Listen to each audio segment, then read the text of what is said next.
For those select few that are already initiated, you should already know what's coming next. And for those of you that aren't, just chill. See, we're going to get to the other stuff here in a minute, but what I'm always trying to get everybody to understand is everything is vibration. So,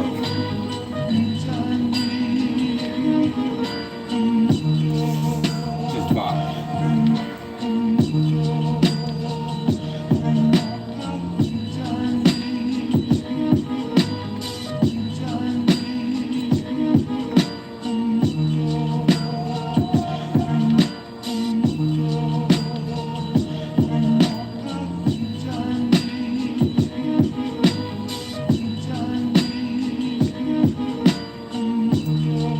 What's up with it, Major?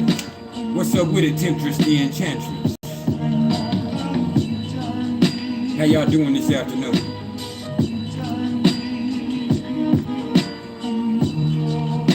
Let a few more people tune in. Let me share this real fast.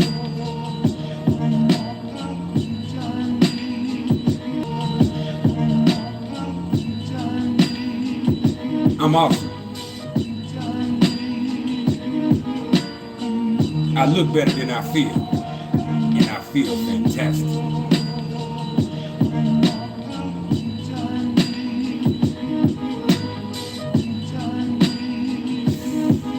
What's up, Blow TV?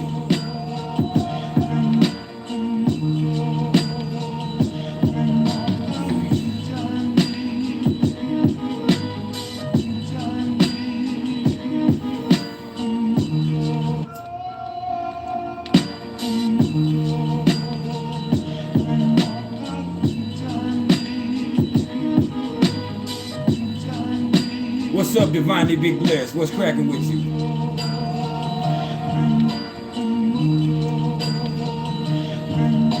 We're gonna let it fill up a little bit more. And then we're gonna go in. And after I talk about what we have going on cosmically, and I'll share a little message with us, I'll definitely open the floor up for questions. And today, we're going to be talking about relationships, synastry, compatibility, intimacy, infidelity, insecurity.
If you haven't smiled yet today,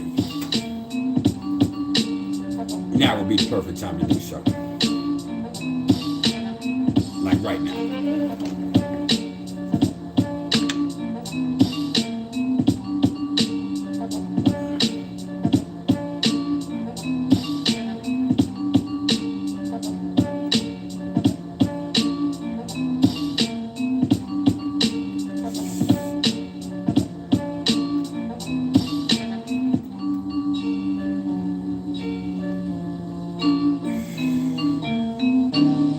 Everything is vibration.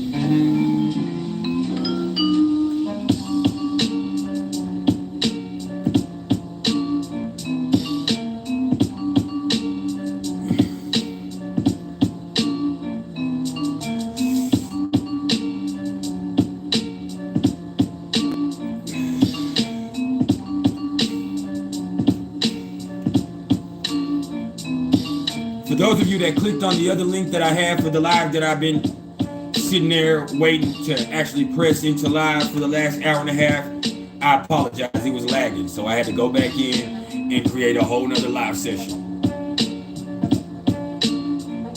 We here though.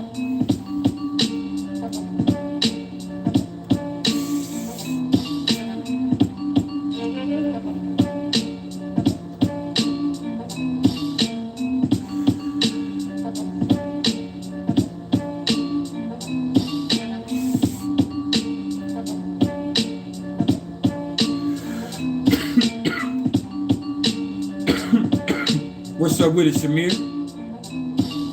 As y'all come in the front door, please hit the like button for me and understand that it's not for my ego, it's for the algorithm. It just helps me expand the platform. My ego is self-maintained.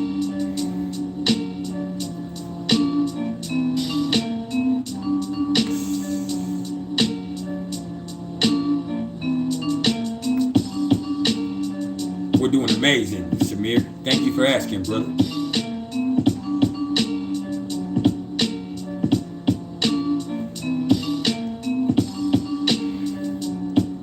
Yeah, I was having some technical difficulties, but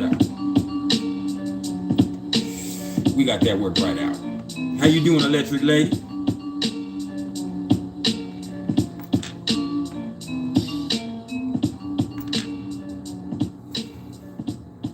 And what happened?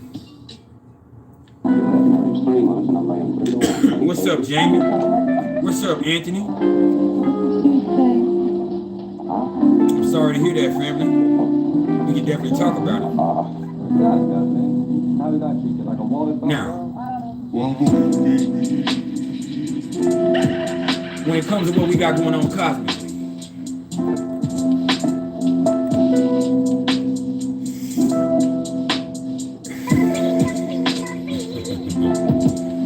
we got the sun at 6 degrees of Aquarius right now. We got the moon at 22 degrees of Scorpio right now. We got Mercury retrograde at 29 degrees of Capricorn right now.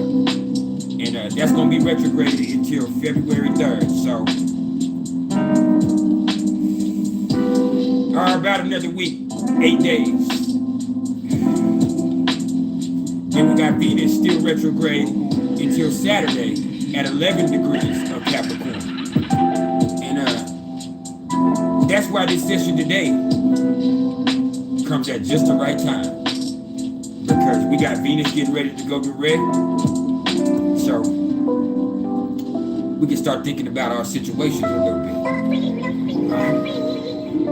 We got Mars at 1 degrees of Capricorn still right now. We got Jupiter at 6 degrees of Pisces right now. We got Saturn at 14 degrees of Aquarius right now.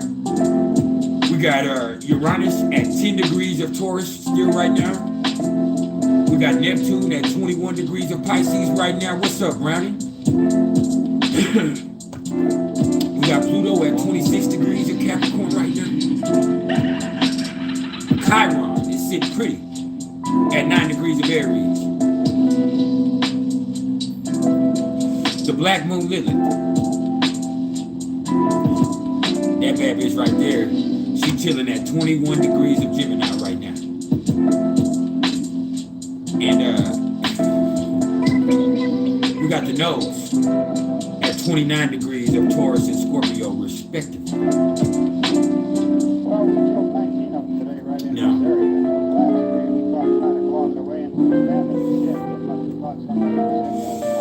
when it comes to these aspects we have going on, there's quite a few that are worth noting, but there's 3 that are implicit to what we're going to talk about here today.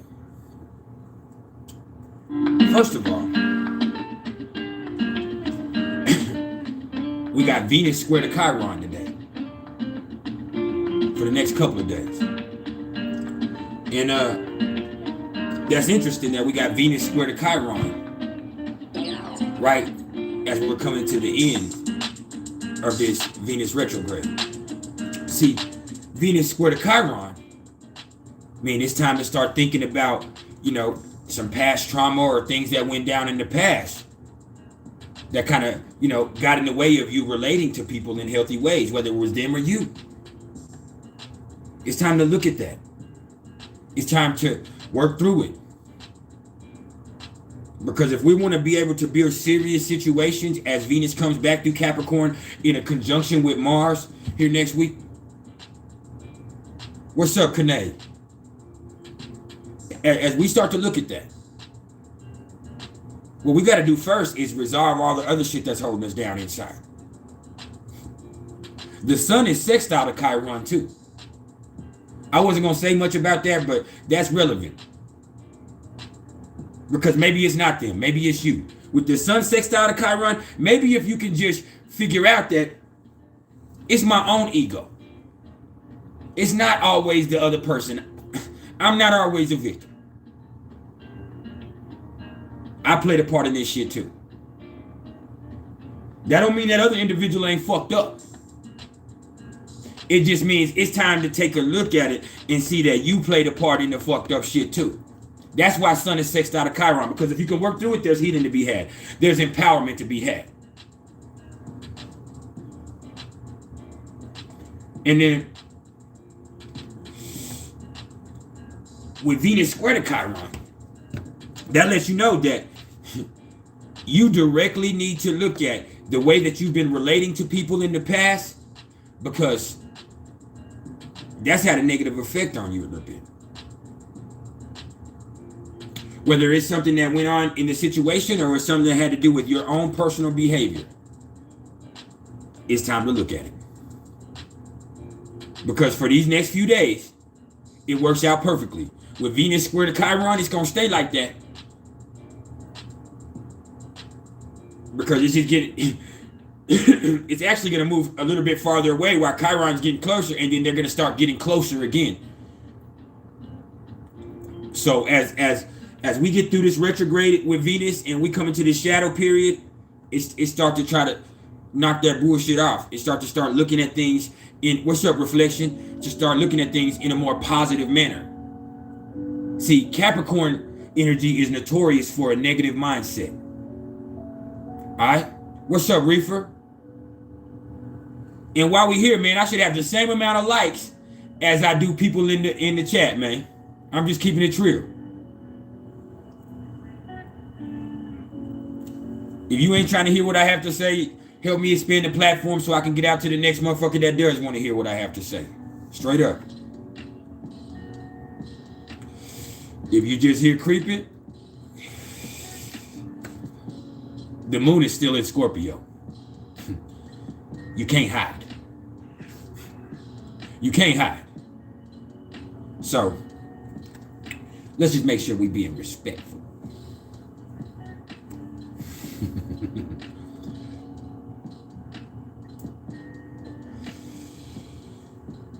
But here's the thing, y'all. I see you, Reefer. I had a chat that was set up for like an hour and it was sitting there because I was having technical difficulties. And then when I did finally try to come into the live session, it was just lagging and it just wasn't working right. So I had to go exit out and start a whole new live session. And so a lot of people have been clicking on the other live. I'm sure there's several people that clicked on the other one that, you know, had to get rerouted and figure out what was going on. I've been like, I don't know what the fuck it is. But we here now. And hopefully they find us. And hopefully all y'all creeping motherfuckers will find that like button.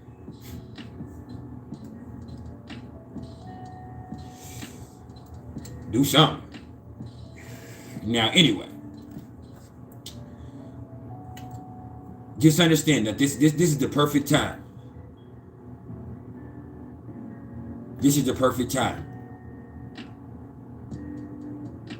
Not to make up with exes, because that's craziness. That's dumb.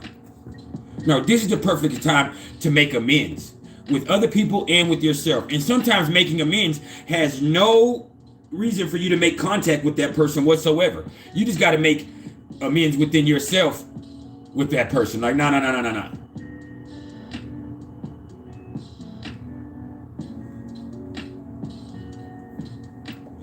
Save that question here in a few minutes, Samir. I ain't opened up the floor yet.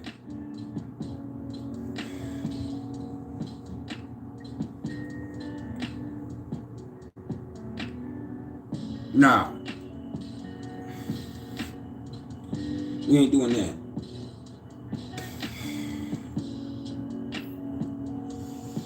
My blood ain't rolling right. Nah. Man, this right here, man. This is where you can say, hey,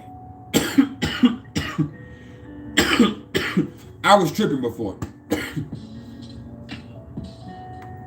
It's time to do something else. With Chiron, it's always about absolving trauma so that you can teach other people how to resolve trauma, or so that you can improve a situation later on. Chironic trauma is never trauma for trauma's sake.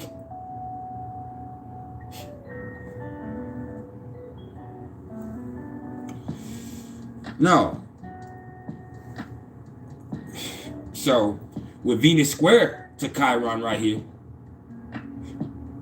maybe you need to take the rose-colored glasses off. Maybe you need to stop pushing shit to the side and thinking that a situation is just going to improve. Now, you got to make it improve.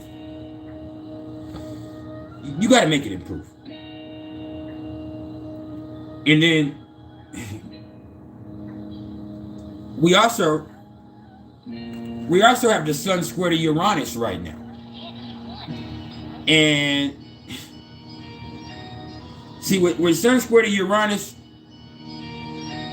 people might ask, why would that have any relevance to relationships or to synastry or to dealing with people?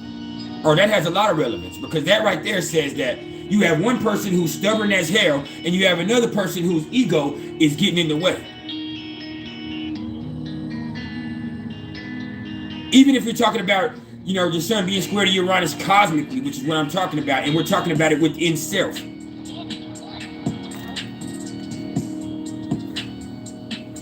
Even if that's what you're talking about. What that says right there is, oh man, your ego,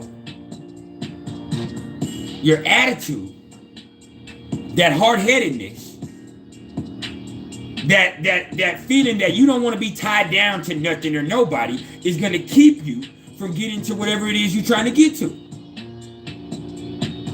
It's in the way.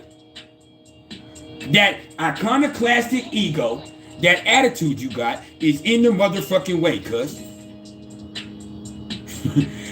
Samir, I will answer your questions, brother, in just a minute. After I get done talking in a second, I'm gonna open the floor up for questions, bro. I got you. I would never ever leave you hanging, family. But give me a few minutes to get through my sermon.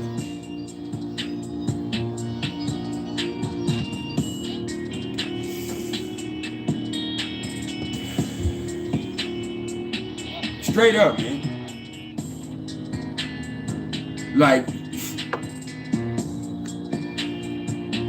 how? Nobody said, Mr. Nobody, it ain't about trying to be with somebody right now. It's the fact that Venus coming out of retrograde or a situation, you don't have to, everybody's always thinking about being in an intimate relationship, man. No. This could be, Venus has a lot to do with your business relationships. It has to do with your best friends. It has to do with all of your intimate one-on-one connections.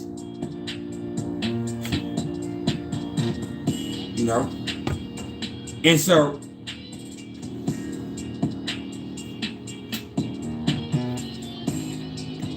with this, it could be money too, but I'm talking about, that's why I said financial situations or business relationships. With this, either way it goes. If you want to look at it from a money situation with Venus, look at it from the situation that your ego, your attitude is really getting in the way from you really being the boss that you should be. It's getting in the way of you solidifying the situation. And until you can check yourself, it's going to be an issue. With Sun square to Uranus, that's attitude and ego. There's brains there. There's creativity there.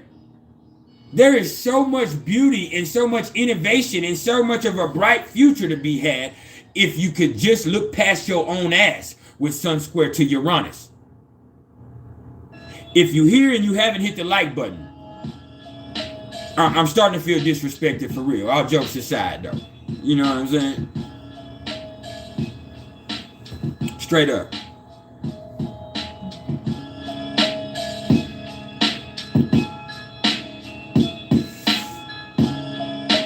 If you don't fuck with me enough to hit the like button,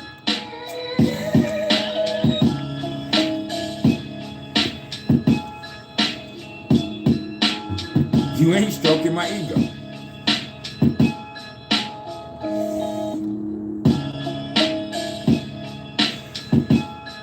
Samir, you keep asking me questions, family, and I keep telling you that I'm not going to answer no questions until I get done, bro.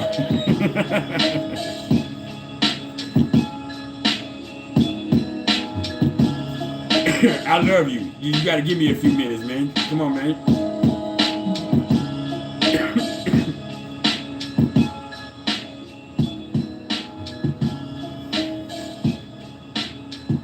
With Sun conjunct Uranus in your natal chart, like that's a beautiful placement. We can talk about that here in a second, but you know, as long as you're willing to learn, there's so much things that you can see and experience that other people would never have a way to experience with that one. But you just gotta make sure your attitude and your ego don't get in the way.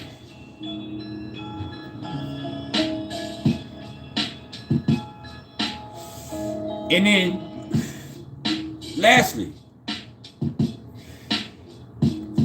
as far as aspects go, and then we're going to talk about trust for a second. Samir, I promise you I won't leave you hanging, my family. But, lastly, and I kind of spoke about this the other day. The Black Moon Lilith is square to Neptune exactly. I mean, it's exactly square to Neptune. And that right there says that nasty mind of yours, those negative thoughts, that rebellious nature, that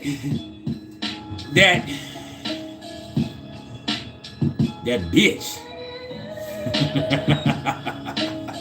She's in the way right now. She might not be in the way of you handling business. She's in the way of your spirituality right now. What's up, Chanel?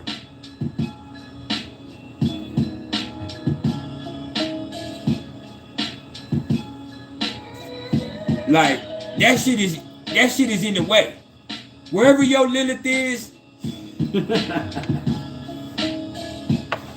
you need to look and see where it is, where it's in relation to the natal Lilith.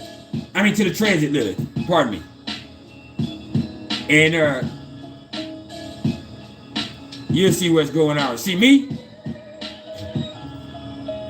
I happen to have my Black Moon Lilith in Gemini in my 8th house. And that was at 13 degrees, and Lilith is now at 21 degrees, so it's past my Lilith return. That went on a few months ago. But what's up, Empress Phoenix? But more or less, man, with Lilith and Gemini, yo messy ass, yo nasty mind, yo manipulative ass, yo hoe ass is in the way of whatever it is you're trying to accomplish with your spirituality.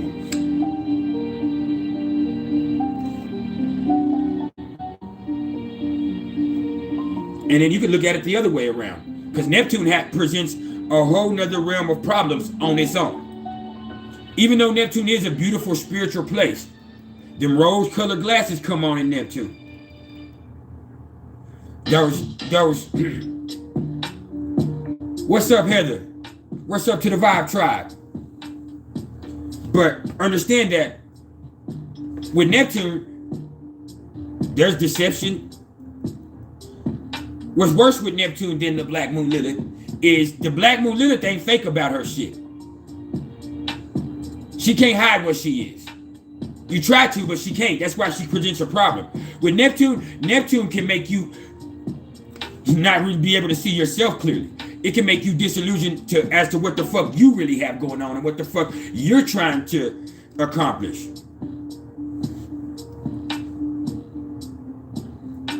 You feel me?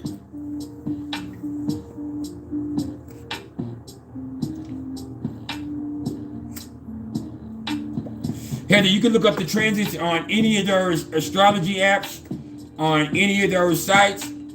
Are you talking about your own personal transits, or are you referring to just where the planets are in transit? Because any of those apps will really tell you where they are at the present moment, and most of them are pretty accurate. Me personally, I prefer Astro Matrix when it comes to your own personal transits that are going on, because it lets you know what's happening as it's happening. For real.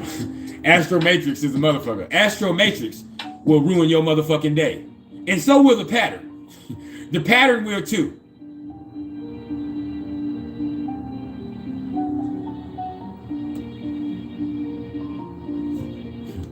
The pattern,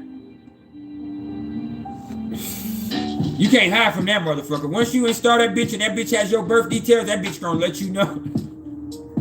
And the same thing with Astro Matrix, man. Like, you could be having a good day and then that bitch will tell you,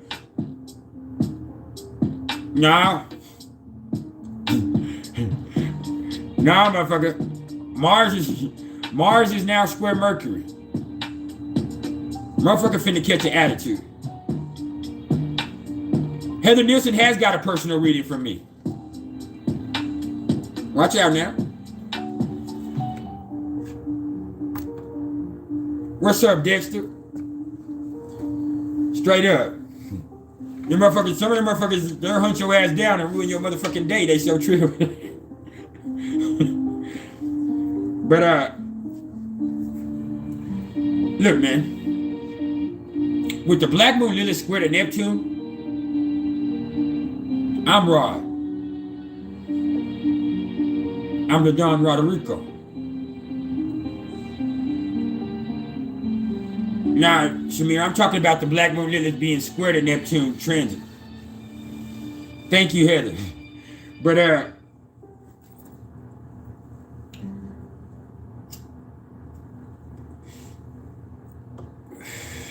with the Black Moon Lilith, being square to Neptune, man, it kind of has you have to sit back and wonder, like, who's being real in this equation?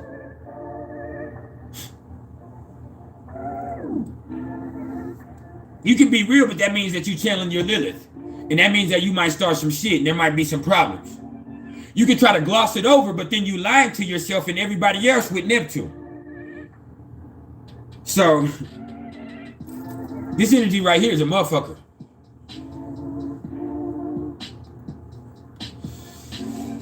With the sun sextile to Chiron, and then all these squares we got going on with Venus square to Chiron, with the sun square to Uranus, with Lilith square to Neptune, you better make sure that you're the one that's being real in the motherfucking equation.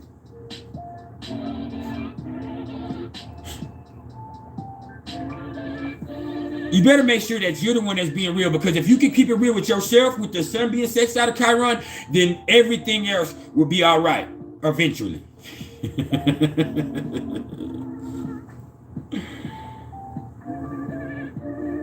It's always a fine line you have to walk. But that's what the spiritual quest is. If you want to be a true spiritual person, that don't mean you got to know about chakras. That don't mean you got to know about astrology. That don't mean that you got to motherfucking light incense and do witchcraft. Nah.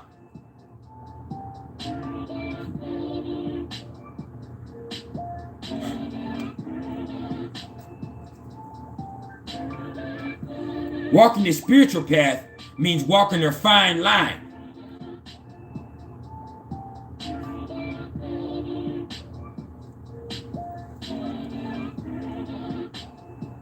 Because you don't want to operate in ego, but you still need ego to operate. That's true.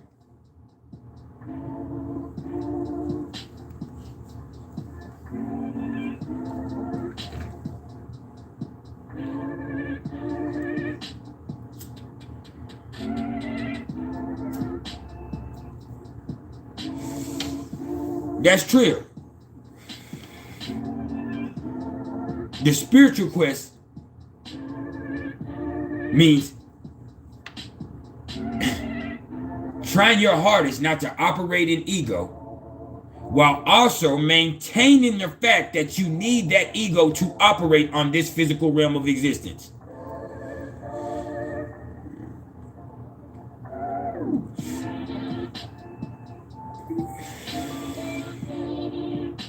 So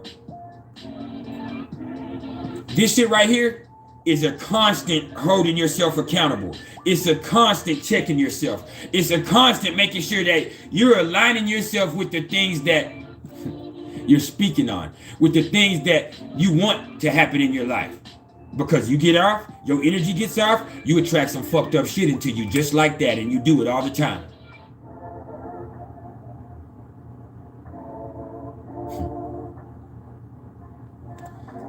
You do it all the time. Nah, Heather is not no Libra. Heather is all fire. All fire.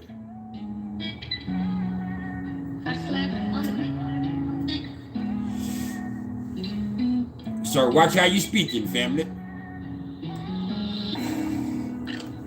Because I don't want us all to get cursed out in this motherfucker.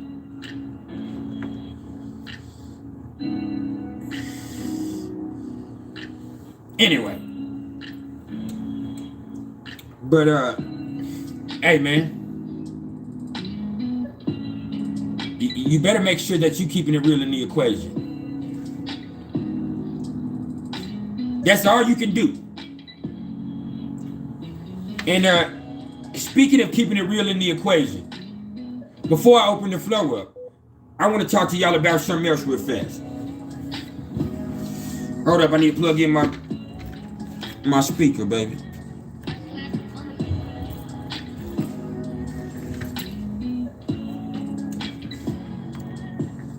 But the reason that you got to make sure that you're the one that keeps it real in the equation is you really have no idea who the fuck anybody else is, or what the fuck they're capable of, or what the fuck they're gonna do next.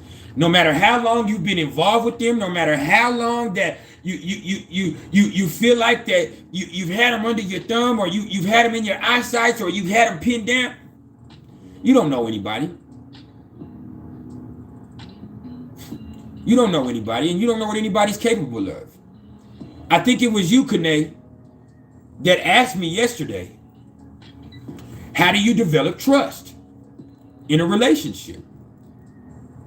And my answer yesterday was too simple. I said, you develop trust by being trustworthy. But that was too simple. And I did that on purpose because I wanted us to be able to talk about it here today. See, the thing with trust is,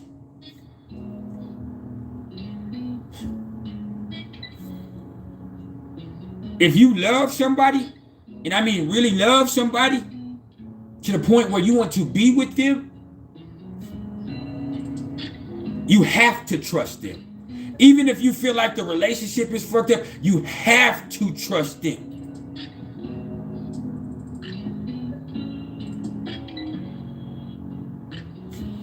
Let me put a concept on your brain. You might think, oh, I can be with somebody I can't trust. No, you can't. No, you can't. There's still going to be a level of trust involved. Now, it might be misguided.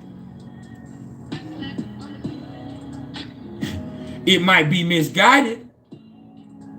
But there has to be a level of trust involved, or you wouldn't be able to sleep next to a motherfucker because you don't know if they'll cut your motherfucking head off.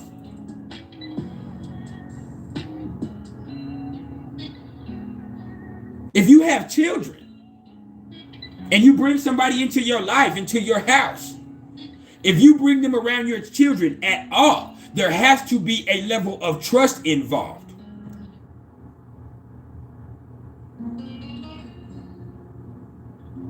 There has to. It can be misguided, but it has to be there.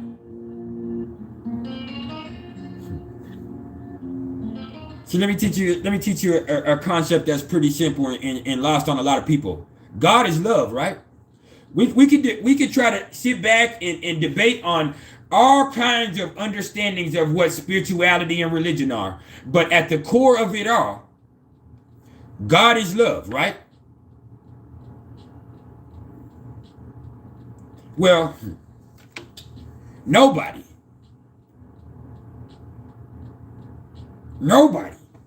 really knows what that really means. So there's a level of trust in that.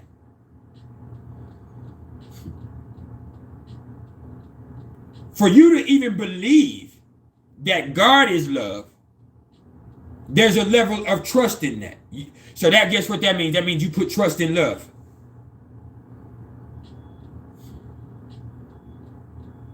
In a situation with another person, you don't trust that person because you don't know what that person is capable of.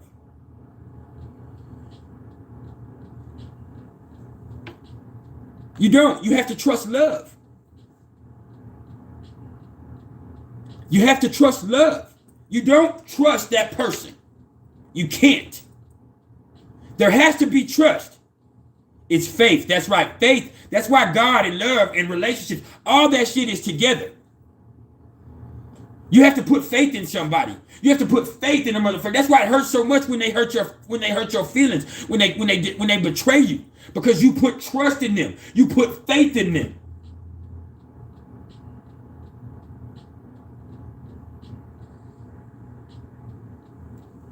That's straight up.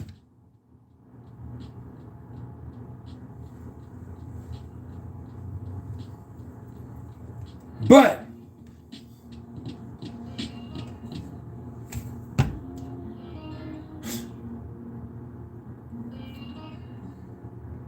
trust.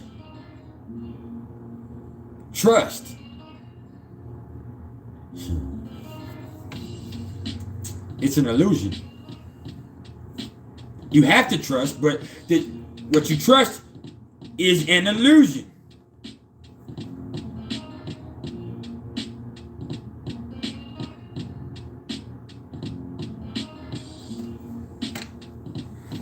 Because you just trust your feeling, which is fickle in a motherfucker. You're a human. You're misguided. But at the end of the day, that feeling, and not even good feelings, let me tell you something. That ability to process pain, that's what sets you apart from everything else. That's what sets you apart from everything else. That ability to experience pain is why you love so hard. It's why you have to trust. If you didn't know what pain was, you would trust everything. There would be no motherfucking problem with nothing.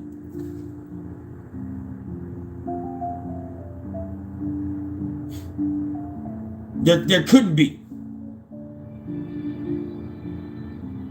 We got the moon still in Scorpio. I'm going to keep it all the way true with you.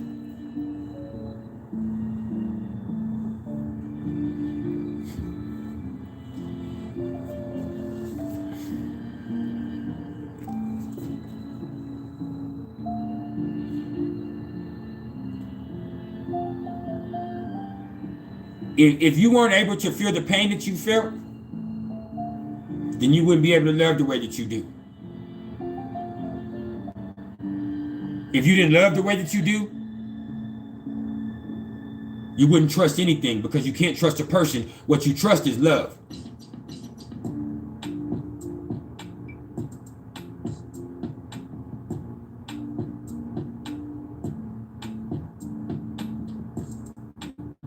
Just like you trust that God is good and have no understanding or idea if he is or not, or what it is, or if that entity has any understanding of good in the way that you think good is good. You have no idea what God is, what God's capable of, what God is about, or if he even, or it even, or she even, or whatever it is even gives a damn about you.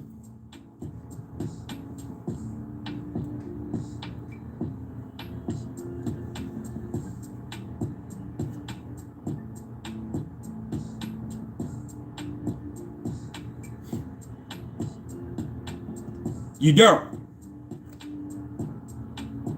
But you have faith that whatever this entity is doing is for the eventual good of all.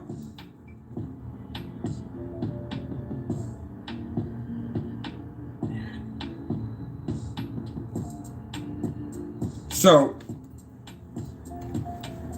to sum all this up, even though I've been all over the place, and I think I pretty much touched on everything beautifully for you, Kane, and for anybody that's listening. You build trust by having trust, even though you shouldn't. You should not trust anything. You shouldn't. I could not morally tell you that you should trust everything, because you should trust pretty much nothing other than what you yourself know about yourself, which you don't even know what you yourself are capable of a lot of times, because there could be something that happens that hurts you so much, or something that pushed you to a point that you never thought you would do some shit that you yourself never thought you were fucking capable of. There's people who've done some crazy shit in passionate situations or for love that never thought they would do that. There's people that have got on drugs and got addicted to a substance, or got something that they wanted so bad, that they got dependent on so bad, that they would do things that they never thought that they would do before for that shit. Shit that they never thought that they were morally capable of.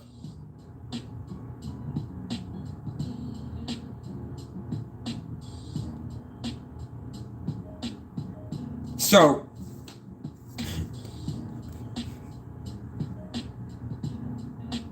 you develop trust by having trust and trying your hardest to be trustworthy, even though you shouldn't. Even though they don't deserve it, you don't deserve it.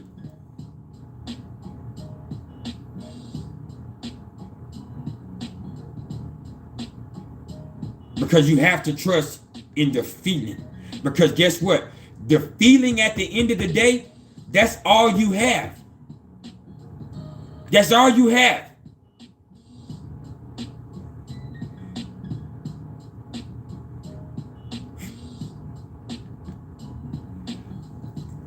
That's all you have. People want a whole bunch of money because it makes them feel a certain type of way. People want to have a whole bunch of sex because it makes them feel some type of way. People want to motherfucking do drugs because it makes them feel a certain type of way.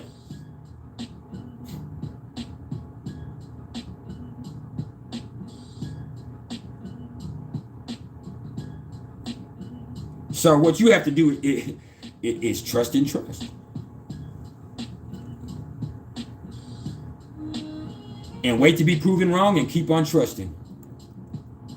That's what it means to be human. Because you don't know shit. You purposely chose to come to Earth because you did it. You wanted to come here on a blind fucking mission. Because you wanted to feel. Don't no other place in the whole cosmos, in any other dimension, feel like this. That's why it's so short. That's why it's so intense. It don't feel like this. So what you got to do is trust the feeling. Keep on feeling, because that's all you got.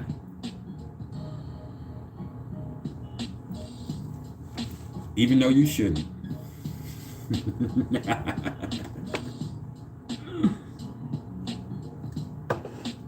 Now, I'm gonna blow my wig back real fast.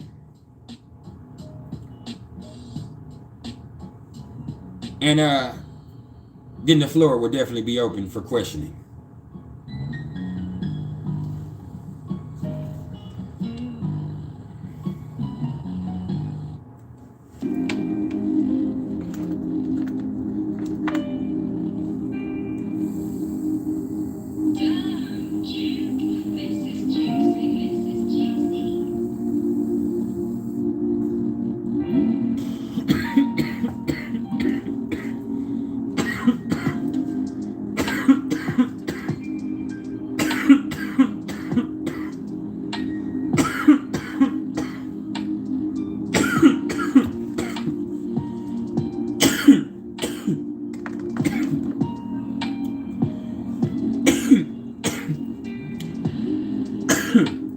You know what? I just conveyed that message. To be honest with you, like, I was in a bad place. And I was just sitting here a few days ago, and some just came on to me like, bro, you've been working hard, but you don't, in your hard work, you've gotten away from your spirituality a little bit. So what you need to do is stop focusing on all that other shit and take a step back and figure out what it is that you're trying to convey and what it is you're trying to do. And so every morning since then, I've been spending 30 minutes in meditation. Water is the most dominant. Water and fire are equally dominant in my chart, Chanel. But each morning, I just go into meditation for, you know, at least 30 minutes, sometimes a little bit longer than that, you know. I start with breathing techniques, and then I slowly go into that, you know, that other place. And in doing so, it's like, it doesn't happen during my meditation, because during my meditation, it's more about me clearing out energy and me centering myself and me just being completely still in my mind and my body and just trying my hardest, you know, or it's not even about trying, you know, through your breathing techniques. It's just making sure that I'm centering myself and I'm getting myself in the place to receive messages. And then, boom! When I get done with that, it's a really hot shower for a long time, and I'm probably in the steam before I even get in the shower for 30 or 40 minutes, listening to music and just, you know, being quiet. And in doing that, you know, once that water starts hitting me, just it comes. This is what you need to do. This is how you need to handle yourself today. Make sure you carry yourself with class today. Make sure you don't say something that you got to motherfucking, you know, you don't put your foot in your mouth today. This is the message that needs to be conveyed. This is the message, and you know how to do it. And it's like that.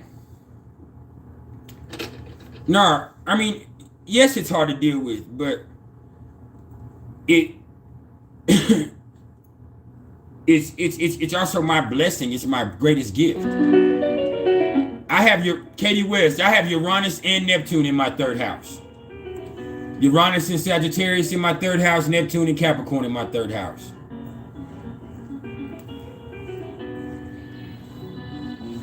I'm a Mercury and Leo in the 10th house.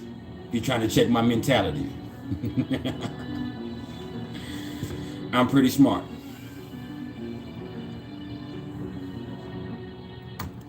I got my son in the 9th house, so I go to preaching like it ain't shit. My granddaddy was a pastor of a church. I come from a family of educators.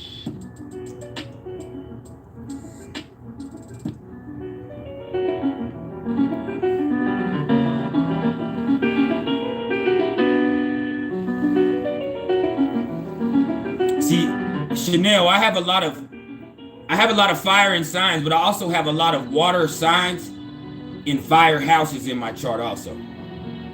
So, like I have a grand trine of water in a fire house. What's funny, Katie? Like,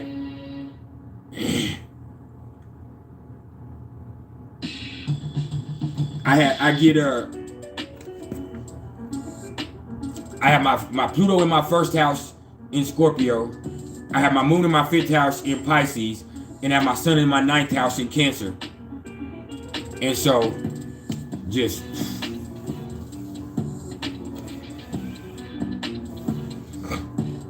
I got Mercury and Venus in the 10th house.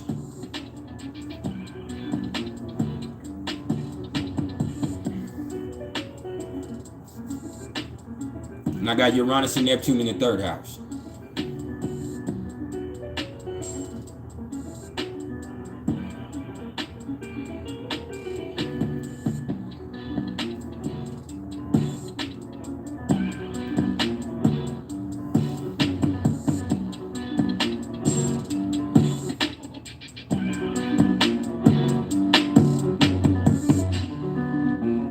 The floor is now open for questions.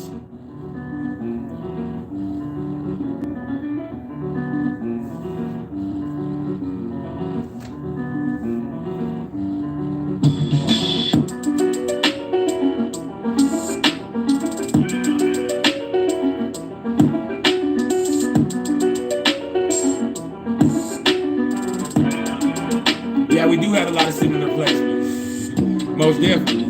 My Mars is in Capricorn in the 4th.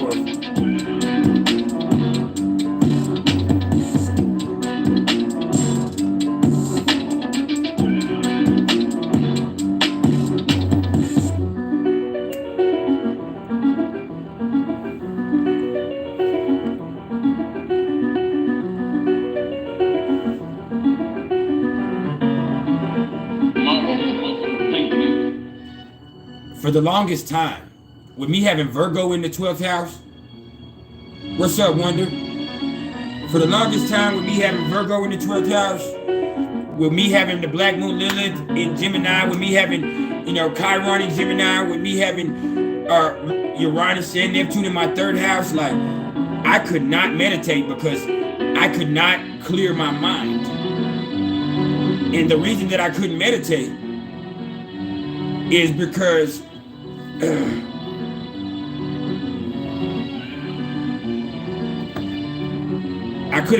the reason I couldn't meditate is just because my mind would just be going all the time. I could not do that. And I was trying to meditate was the problem. I was trying too motherfucking hard. We appreciate the love, Samir. What's up, Teresa of the world? Samir, if you can ask your questions again, you don't have to dip, family. But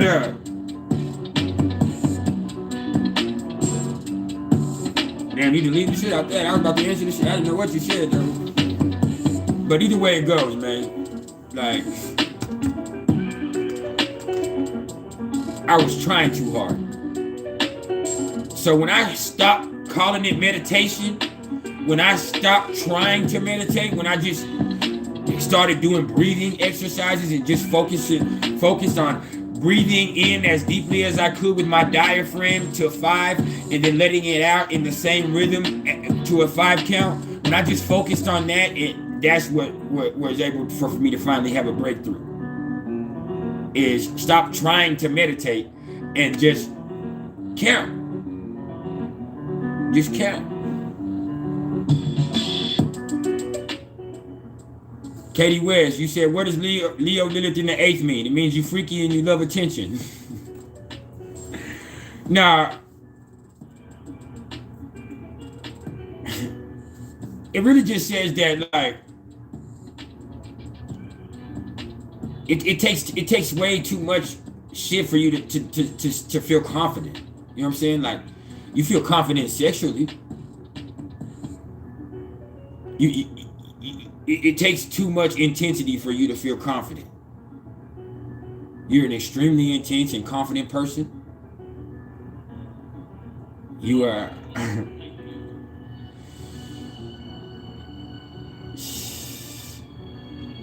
you can get a little, with Lilith and Leo in the 8th, you can get a little too principled. Like, can't nobody tell you shit. There's a stubbornness there. And you freaky and you nasty and you like attention. Straight up. Ain't no way to sugarcoat it. We talking about Lilith. I'm gonna keep it true with you.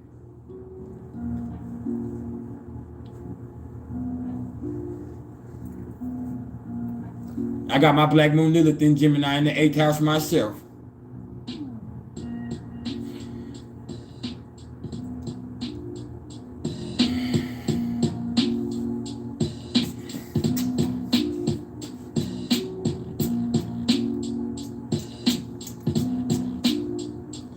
I was trying to sugarcoat it. My Lilith in Gemini and my Libra rising was trying to sugarcoat it, but I couldn't do it.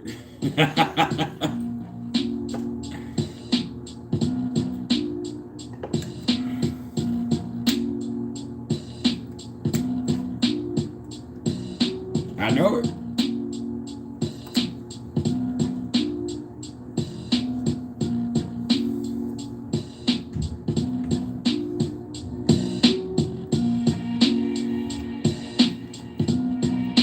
Come on with the question. We got some more? What's up? Hold up. Nah, I ain't missing nothing. I thought I missed something. I ain't missing nothing. I ain't missing nothing. I believe it's blunt 30. Or it's blunt 16 right now.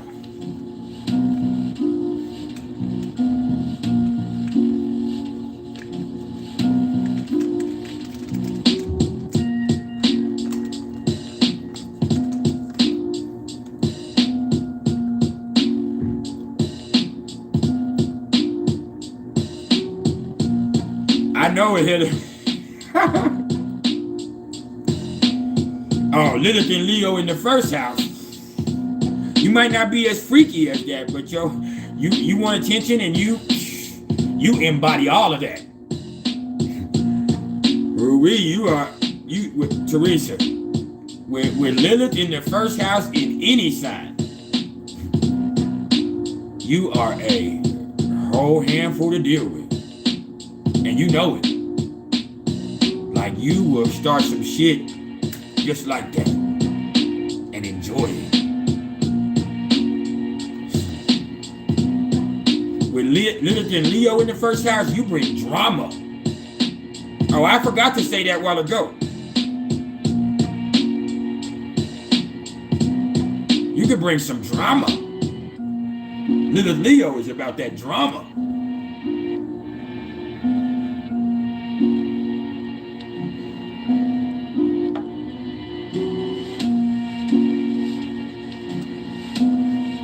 Electric Lady, you said Neptune and Mercury conjunct in Aquarius in the 8th house. With that right there, I see an alchemist.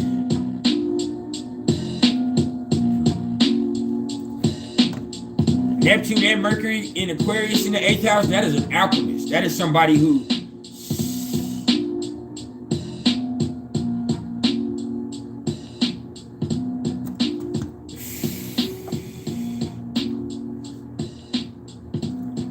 he's a natural alchemist. He knows things about the future. He knows things about people that most people would never understand because of all of the things that he's been through. And that's somebody who is brilliant, genius in the occult arts, whether they know it or not. I already know, Teresa. Hey, if y'all here, hit that like button for me.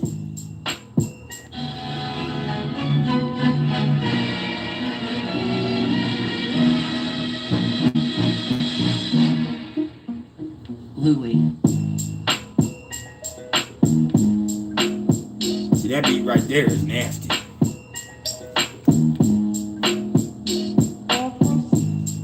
What's up, Aries Ascendant? It's the goat. Is that a dog or a goat? Oh, that's a goat.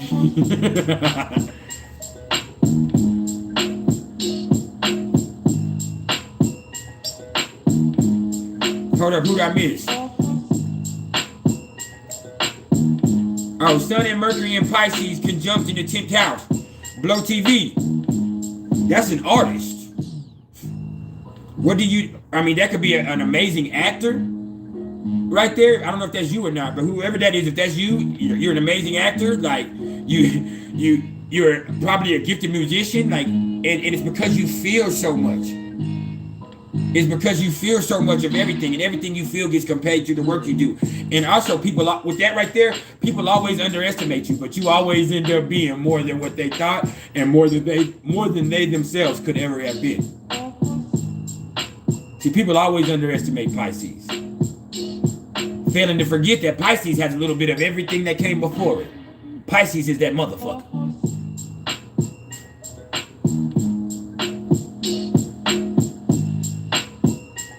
Oscar, you said, how would these transits affect your Capricorn 8th house? When you got Capricorn in the 8th house, what you gotta, and you're having these transits, what you gotta understand is that, what's up, hi Mike? What you gotta understand is you're going through some shit that's finna make you understand that you a boss. You finna have to go through some deep, dark shit that makes you feel that you tough, makes you be great. This is where you get to see why you're great. Not only does this show you how to be great, you're gonna see why you're great when you have a Capricorn 8th house transit going on. Because only thing that can make you feel great is going through some intense shit that puts you into a perspective or something else.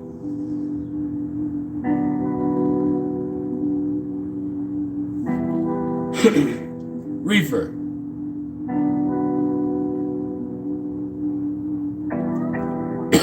I'm not gonna fuck with you today, Reefer.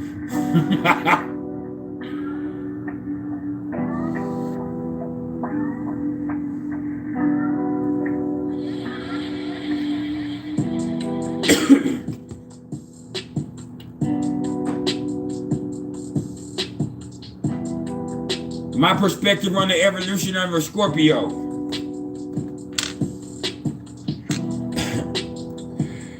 My perspective on the evolution of a Scorpio is,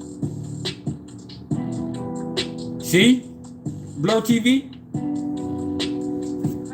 But all of that, my perspective of a Scorpio is like, man, like you just gotta realize that you don't have to be in the bowels. Just because you can survive. When I tell people that just because you build like that, you don't have to build like that, that specifically applies to Scorpio energy. Because just because you can survive in the bowels, and that's when you feel the most alive, doesn't mean that you should be there. So with my perspective on the evolution of a Scorpio is pretty much the same as a lot of people's. Hey, it's going to take time to get up out of that darkness. And coming up out of that darkness, and going through all these transformations and the fuck shit, eventually you come into power. You start to see a laser focus. You start to see a vision that puts you into a whole different position than you were before. But before you get into that position, you have to be somebody different than who you were before. So, yes, Scorpion to Phoenix and then Phoenix to Eagle. Yes. But not everybody gets there. Because some people feel way more powerful being down there in the gutter with the rest of the Scorpions.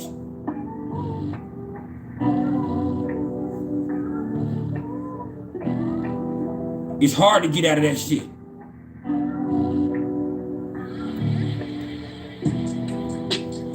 I appreciate the love, Major, man. You don't know how much y'all have been so much of help in my evolutionary journey. Straight up.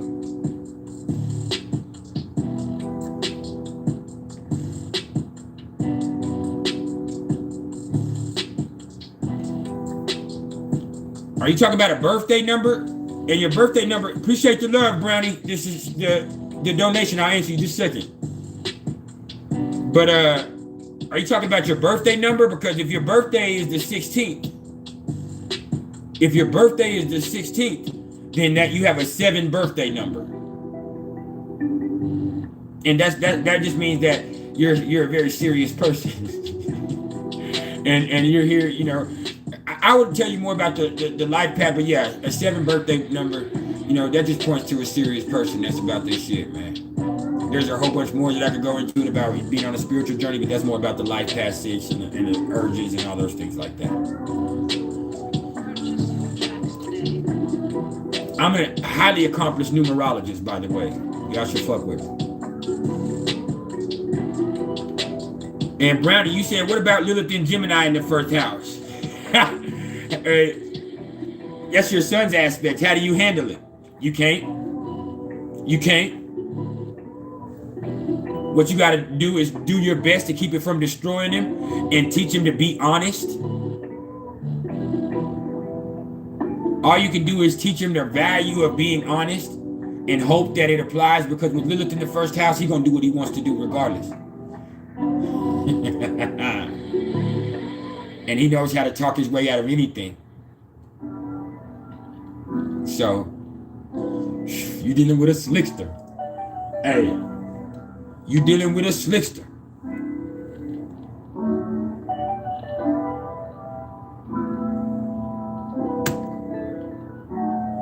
What's up, Xavier or Javier? You got Lilith and Gemini in the 10th house. I have Lilith and Gemini in the 8th house. We all fucking fucked up. We are.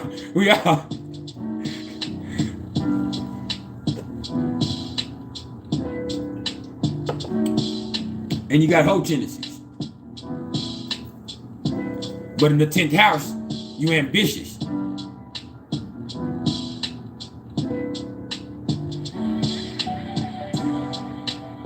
Is it Xavier or Javier? We gonna call you Javier because we keeping it player all the way around here. We drink with our pinky up and shit. That's my life path too, divinely big blessed. My life path is a master number 11 too.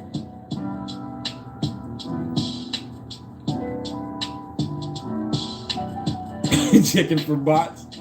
The bots is checking for you and you checking for the bots. What the fuck we gonna do? Let me like this motherfucking dozer.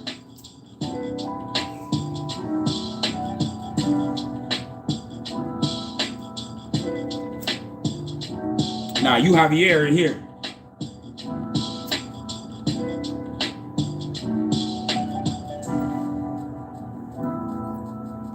Let me tell you something about the life path number 11. The master number 11. Our life path together. That master number 11. That's about realizing how divinely talented you are. Realizing that you have all these gifts. You have all this spiritual understanding. Understanding that you're a very old soul that knows things that other people may not never understand. But it's not for you. It's not for you. You are not King Arthur. You're Merlin. Straight up. Oh, hi, Mike. You got some whole tendencies and you ambitious. You trying to fuck your way to the goddamn top. I already know, Mr. Nobody. I already seen your chart. But having this master number 11 means that you ain't King Arthur. You're Merlin.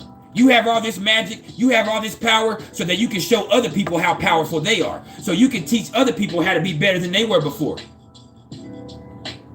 See, a lot of the times, the life path number 11, the master number 11, it comes with that karmic debt number 19.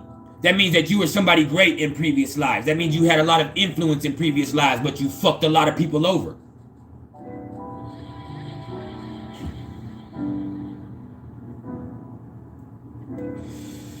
No, Heather, I don't know if it works like that.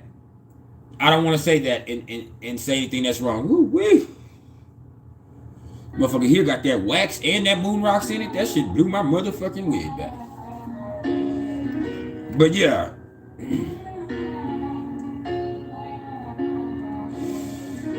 Oh, Javier, your Venus in Gemini in the 11th. Like, you brilliant, you love smart people, you love people that you can talk about.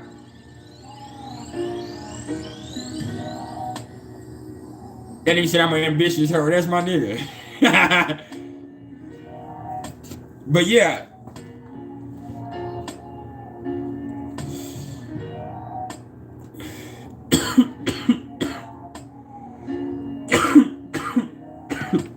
When you have a master number 11, you probably were somebody great, but you misused it. And so, in this life, you're going to be given the same amount of talent. You're going to be given all these gifts, but it's not for you to be the king this time. This time it's for you to show other people how to rule the right way. Show other people how powerful they are. That's what that master number 11 is about. And it's a master number for a reason. I don't want anybody to ever get it twisted. It doesn't mean you're better, but a master number is a master number for a reason.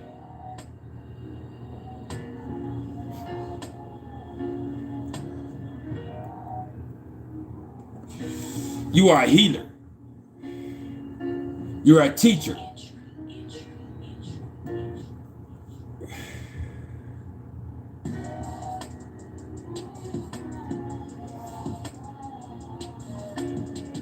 But yeah, that master number 11,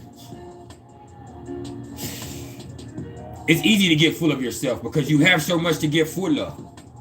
But you have to realize it's not about you. That's why you're going to learn in this life. You're going to have so much shit happen to you that humbles you with the master number 11. Because this life is not about you. Hi, Mike. I bet your pen game is nice, but it ain't nicer than mine. That's all I'm saying.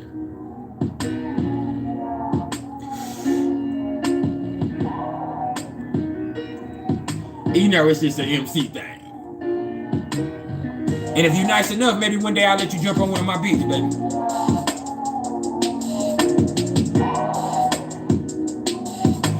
Now, you said it's the life path number 7, the teacher, the magician. Hell no. The life path number 7 is somebody that's going to have a spiritual awakening in this lifetime. The life path number 7 is somebody who's serious, somebody who in this lifetime is going to get introduced to their spirituality. That's what that means.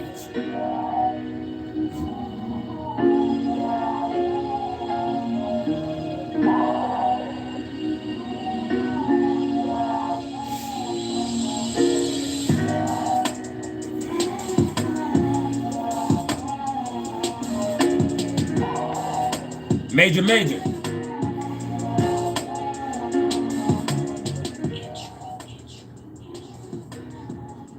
A life path number 4 is a builder. That's like Capricorn energy. Like you're here to build. You're here to make solid foundations. That means you're gonna do something in this life. You're about something. But with that karmic debt number 13, that says that you be wasting your shit. Whether in previous lives, either you wasted your life on drugs, or, you know, you got hot, you had talents and skills and all kinds of gifts, and you just ignored, you didn't follow your life path. You just got high, or you wasted your life. That's what that karmic debt 13 means.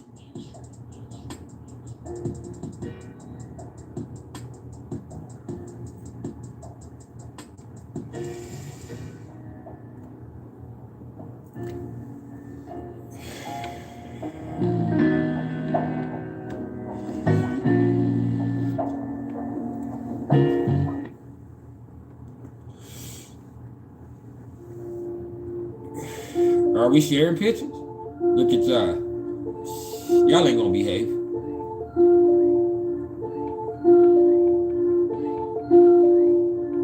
Well, please don't do it to him.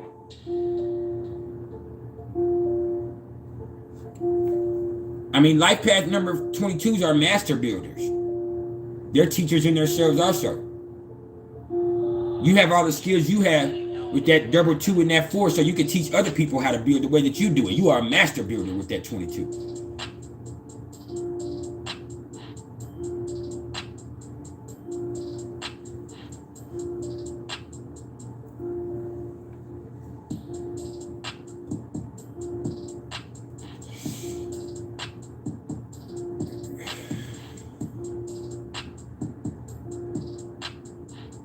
Reefer, your life path ain't no goddamn 0.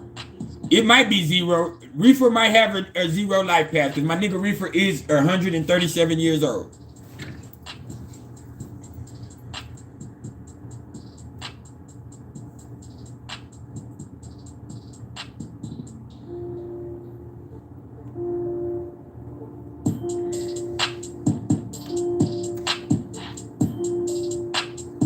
Life path 5. You're in for a life of changes. Life path 5 is about, you know, being adaptable.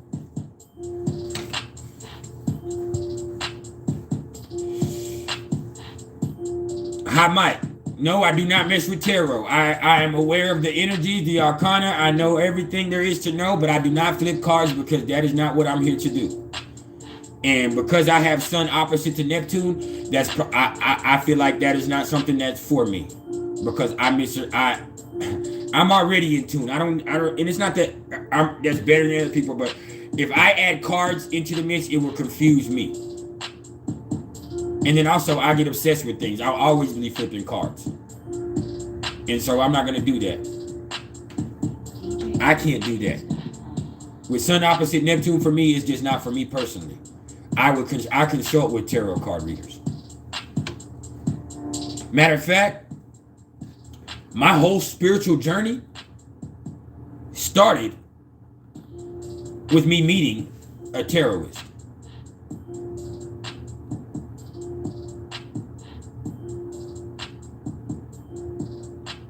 Who makes people think? Hold on, what happened?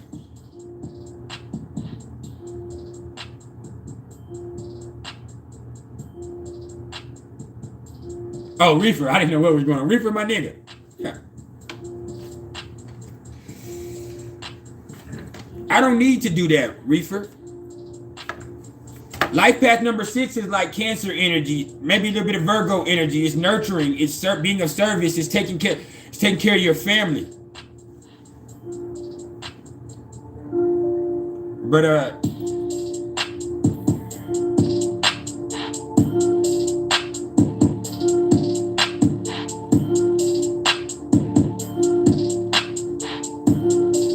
yeah, I'm the GOAT when it comes to this astrology shit, bro. People don't give me my flowers in there, but I'm really the GOAT. That's why I'm liable to start crying, because I'll be just sitting here live all day and nobody fuck with me like that.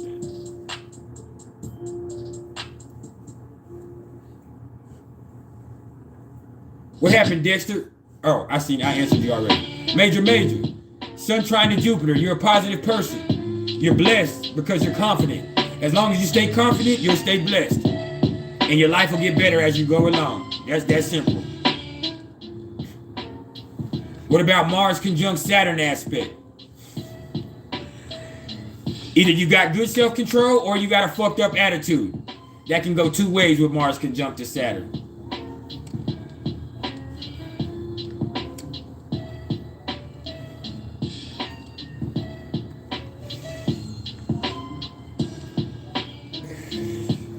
A first pinnacle number 8. I mean, come on, electric lady. You know what that means. That means that for that period of time in that first pinnacle, your focus was getting money. You were about being a boss. You were learning how to be a boss when you got that first pinnacle 8.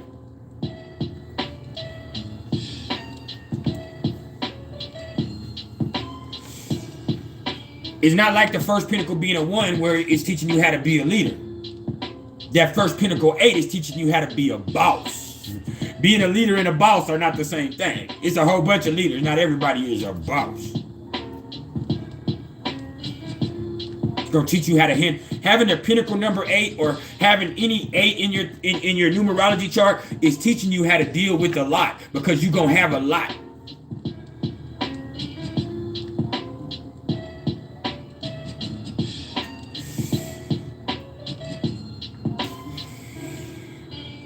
My Jupiter is in Pisces in the 6th, family.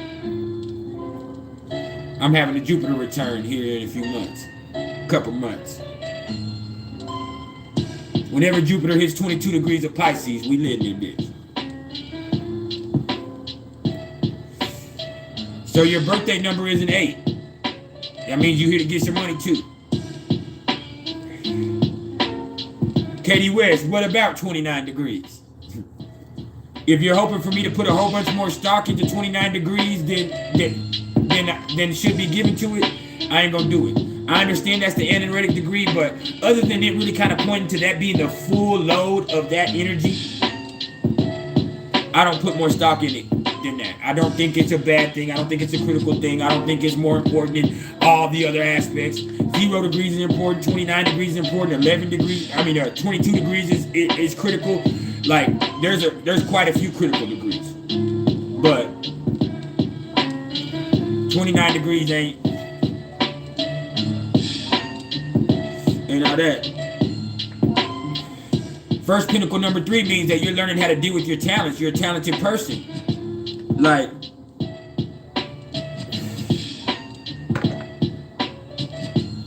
this is about you finding out what you're talented at and doing something with it with the 3. A 5 is versatility. A 1 is learning how to be a leader. A 2 is building relationships. A 3 is talents and gifts.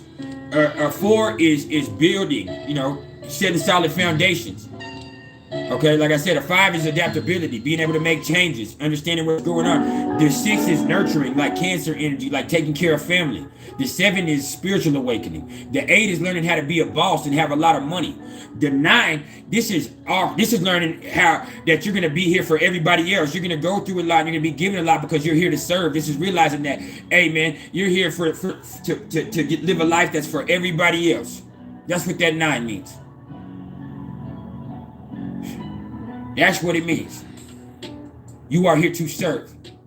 The 11, when you see an 11, like I said, that's understanding that you are a old soul. You are a person that's here to share love, and you're an empath. With the 22, you're a master builder.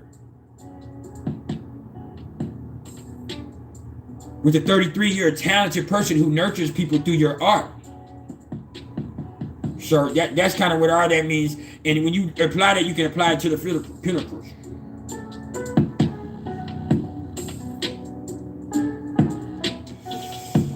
Maybe there's people that say that, but I don't think that's it. Tupac's Aries moon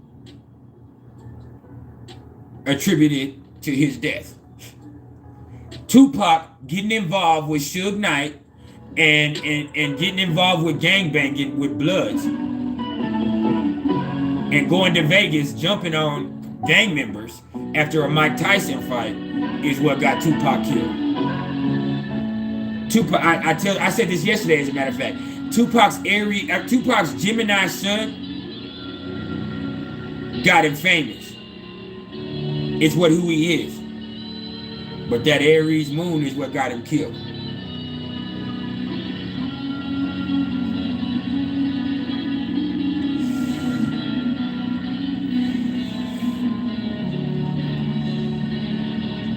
Your Pluto's at 22 degrees in the first. That's powerful. My Pluto is at 4 degrees in the first. My Sun is at 4 degrees in the ninth. My Saturn is at 4 degrees in the second. Neptune is at 4 degrees in the third.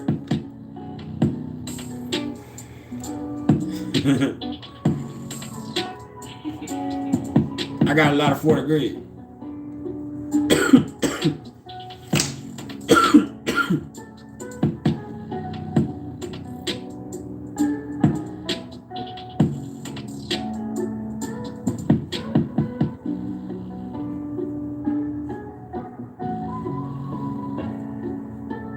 That's not true, Mr. Nobody.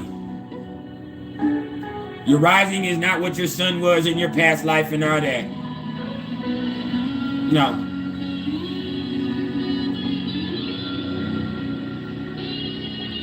Even though that is possible, now that I think about it. It could be possible, but I don't think so. I don't believe that. What about Sun square Saturn aspect? That's a negative mindset. You're a serious person. You're a builder, and people trust you because you're responsible. But understand that you can be responsible and still enjoy life at the same time with Sun square to Saturn. And that's going to be a lesson that you're going to have to learn the hard way in this life.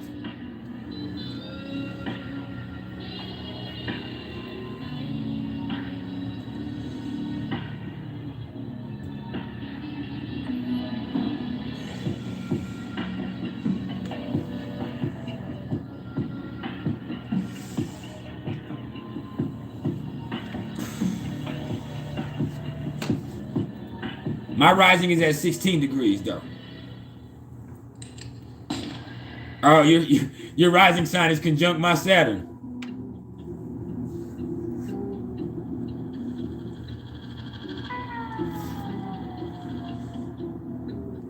Sky.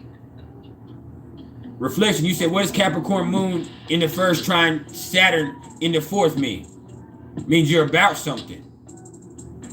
It means that you came from a family that taught you to value the right things, that taught you the value of hard work. And because of that, that is why you will excel in life. That's what that trine means.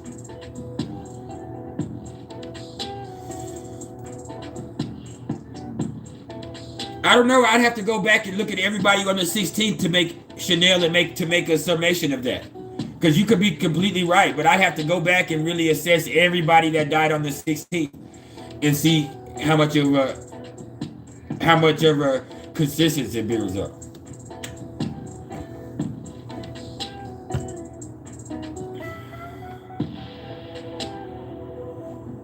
Mars is transiting your first house. What should you maximize? What should you do to maximize? Just grind. When Mars is in your first house, first of all, what you got to do is make sure that you're at it, especially in Capricorn, because I'm a Mars in Capricorn, but it's in my fourth. Like you have to. What you got to do is just make sure. Just make sure that you trill and grind, and don't let your attitude get in the way of whatever it is you're trying to accomplish with people, because you're so headstrong and your vision is going to be so clear right now that it's going to have a problem. You know what I'm saying? Katie West, you said, what does your rising conjunct my Saturn mean? It don't mean anything because we're not connected personally. It means nothing. It means we can learn from each other.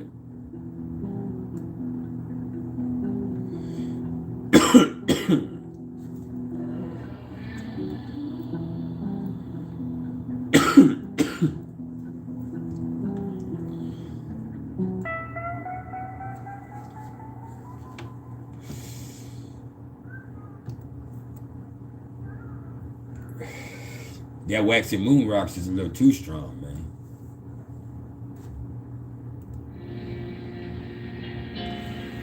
Shit.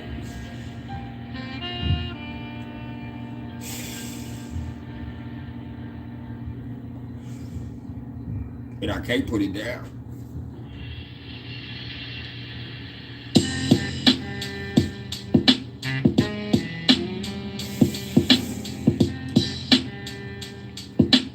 Marcel, you said stellium in the 6th house.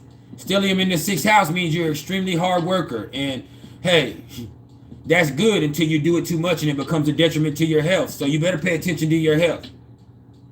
Your routine is everything. How you take care of your daily, with the stellium in the 6th house, how you take care of your daily habits is going to say everything when it comes to your health in life.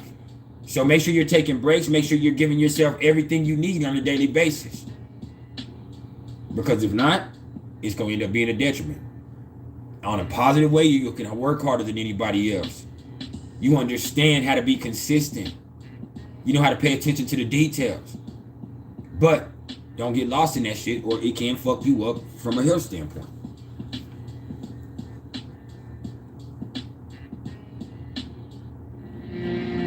Now,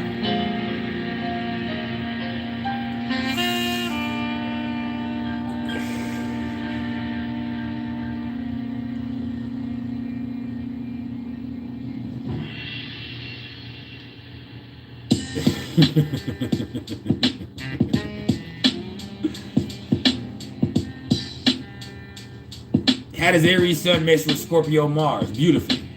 Beautifully. Absolutely beautiful.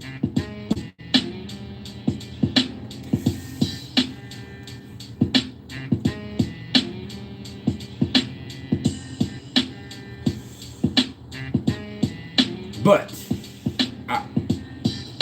I'll say this, Mr. Nobody. Mr. Nobody, you almost got me to answer your motherfucker. I'm not. Mr. Nobody.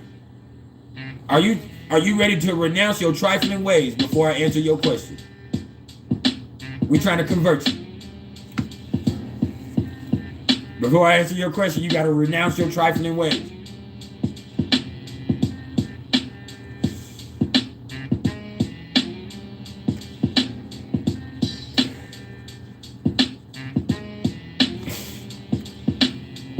As long as you kept it true, I'll answer for you, bro. Aries Sun and Scorpio Mars, they can go together beautifully, man. They can, if you're talking in one person or in two person, both cases, that's passion, that's fire, that's heat. But,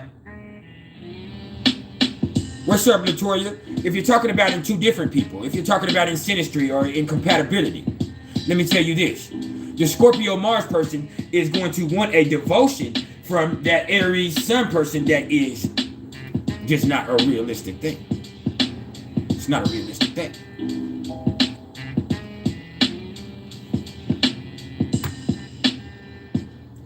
If you're talking about the asteroid Eros, you have to ask Electric Lady about Eros.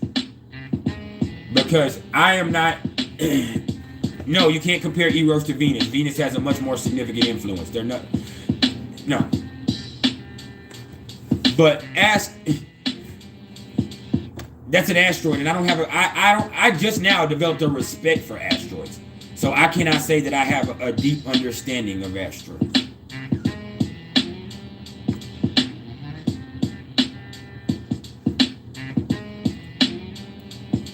I'll tell you this. I have Eros conjunct my descendant in Aries in the 7th house. I know that.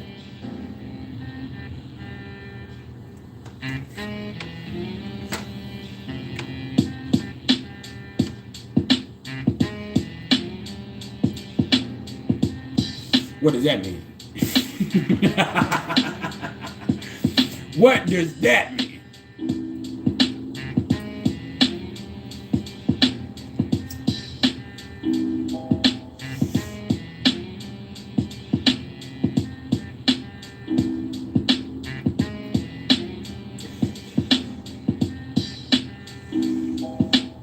And understand that there's Eros and Eris. I appreciate that. I appreciate that.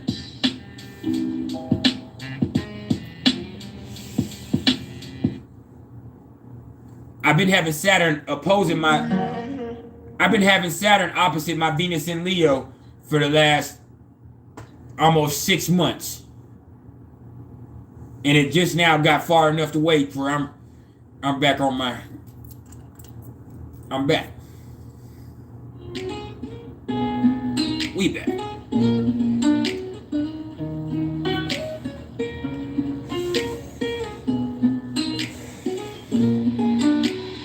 Yeah, just understand that there's Eros and Eris, and there's a difference. Mercury in the 11th, square Mars in the 1st.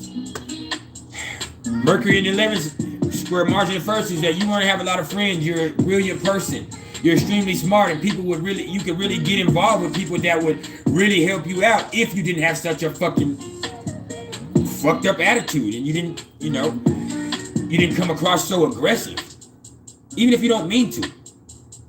You know, that's what that means. So you got to learn how to be both assertive while also allowing people to appreciate your genius, which is hard to do with that square.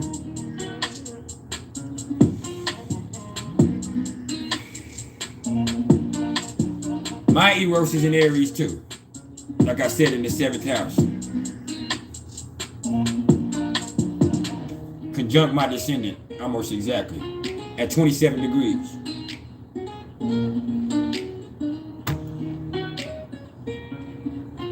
JP Productions.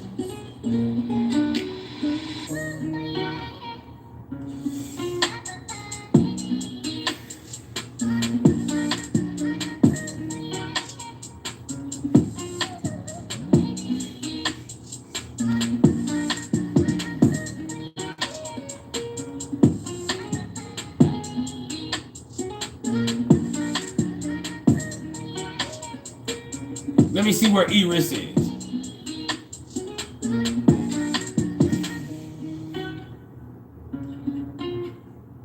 I'm not finna play with you, Reefer. Reefer, you be doing good, cuz. For real, mine is in Scorpio, you know it. Shut the fuck up.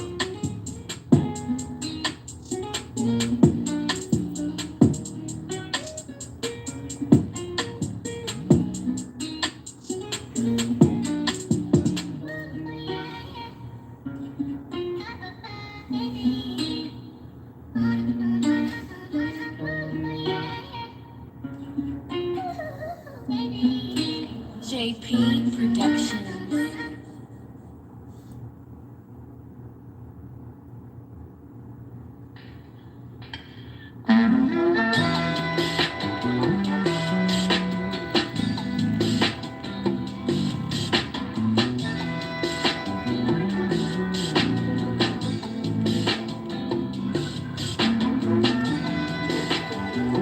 Sorry, I'm trying to look where Eris is. What's the question? Unaspected Mars in Aquarius in the 7th house.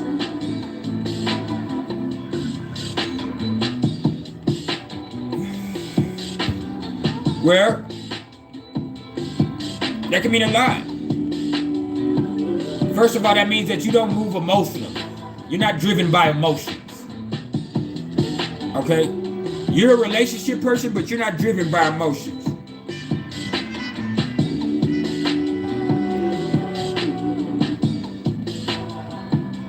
Your thoughts drive you. You're stubborn as hell. There's no telling what you might do with Aquarius. But whatever it is, it's going to be for a reason. And you're also usually a pretty disciplined person. And that's what you're attracted to as well. But with Mars in the 7th, because of all that, because you're so stubborn, that's going to cause some problems in your relationship. Because you're so smart, that can cause some problems in your relationship. Because you don't really think about emotions so much, it can cause some conflict in your relationship. Because Mars does represent conflict as well.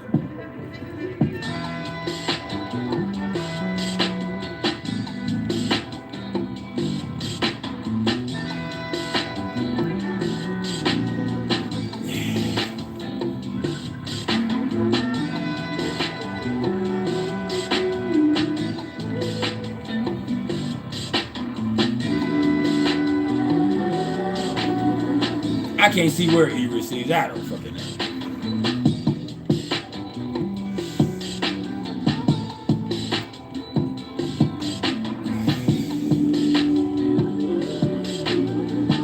I have Eros and Aries in 7th house though. Whatever that means.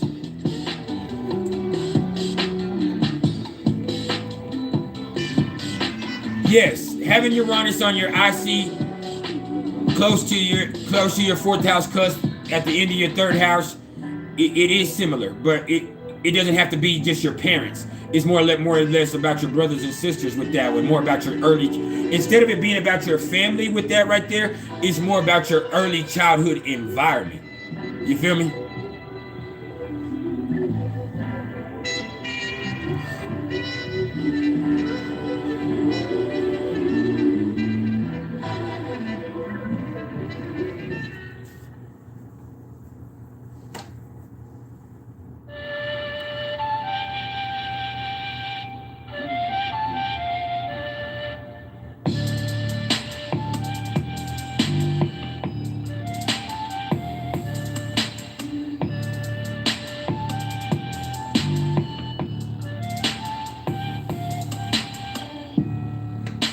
Scorpio, Pluto conjunct the IC.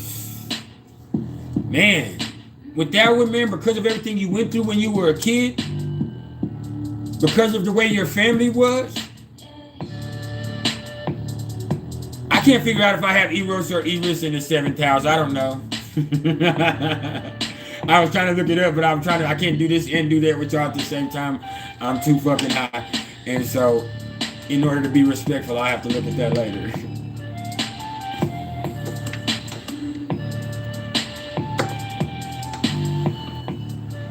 But yeah,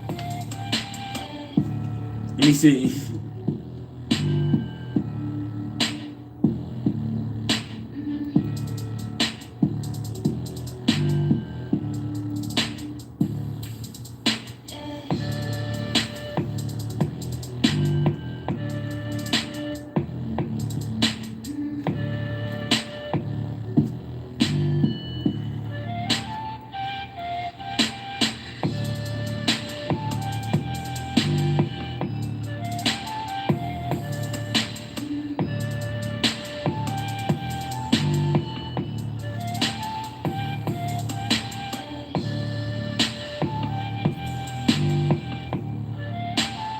Reefer, you out of there.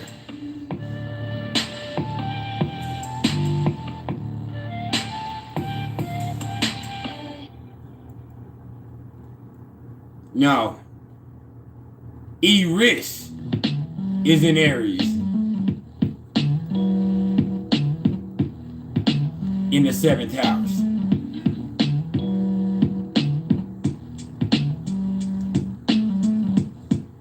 But Eros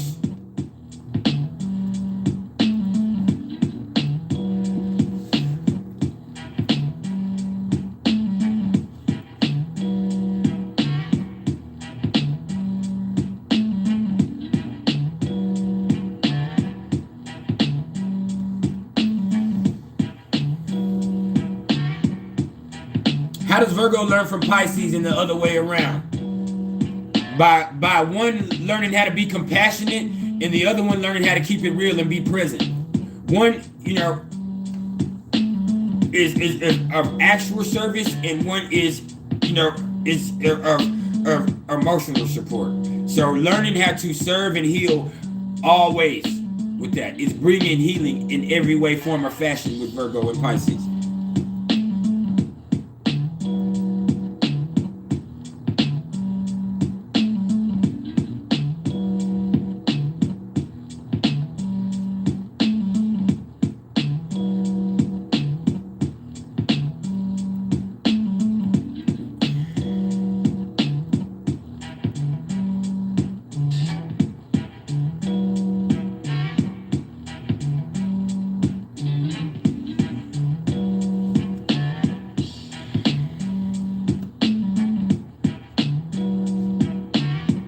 I have no idea how to look up Eros right here. I'm trying.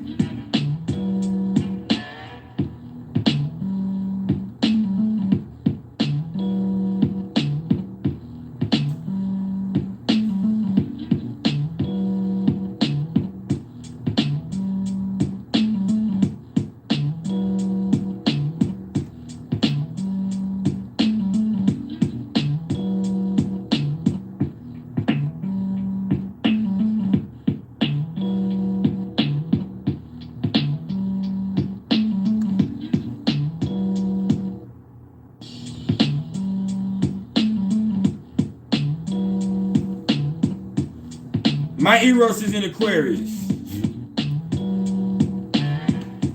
I don't know what house, but my Eros is in Aquarius. Probably in the 5th house.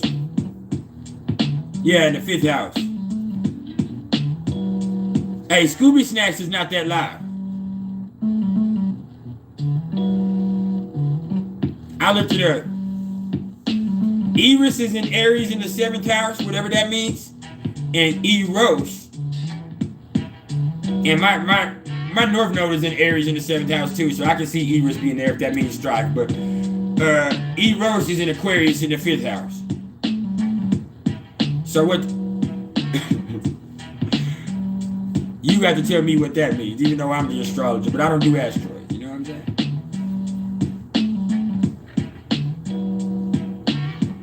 saying? Capricorn Sun square Aries Saturn in the 9th. With that one, man, you gotta stop having a fucked up attitude and stop having negative mindset, and you do a lot better in being a boss and being able to, you know, be consistent in your daily habits and really get respect on a day-to-day basis.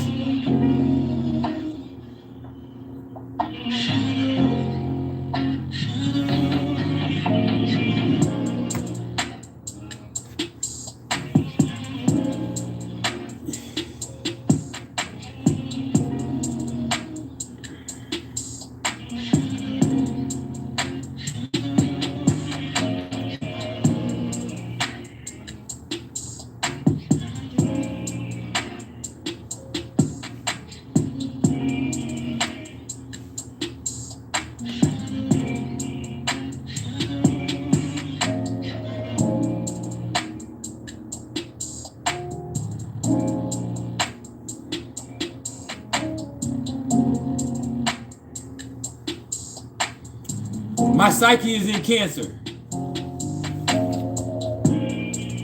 My Eros is in Aquarius in the 5th house. My Psyche is in Cancer.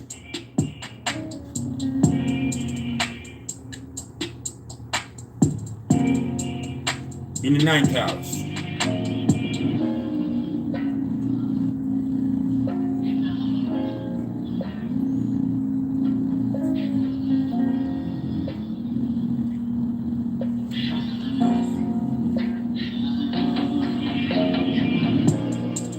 Eros, not Eris. Electric lady, my Eris. Eris is in Aries in the 7th house. Eros is in Aquarius in the 5th house. Psyche is in Cancer in the 9th house.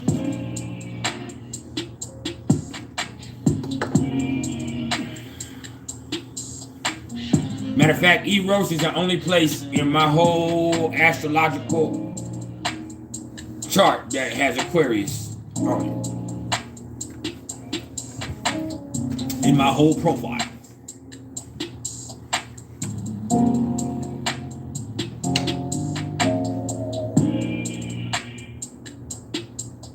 Charliklo is Chiron's wife.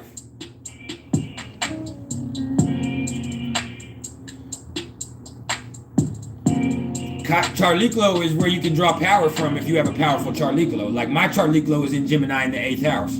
Conjunct my Black Moon Lilith. Conjunct my Chiron. Conjunct my part of fortune.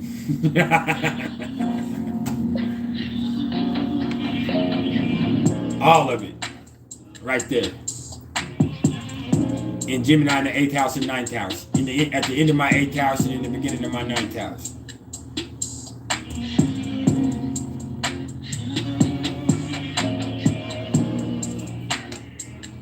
Yeah, I'm Eris in Aries. And I will whoop somebody's motherfucking ass. My Eros is in Aquarius, though. That's what I'm trying to ask, Chanel. I'm in the line. But I'm trying to ask. My Eros is in Aquarius in the 5th house.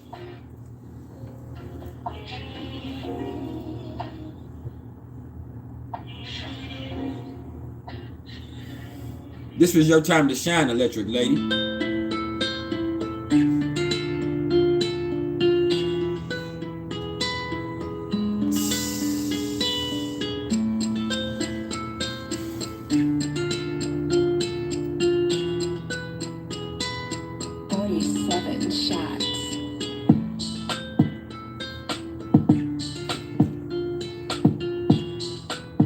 Come on with the questions, y'all.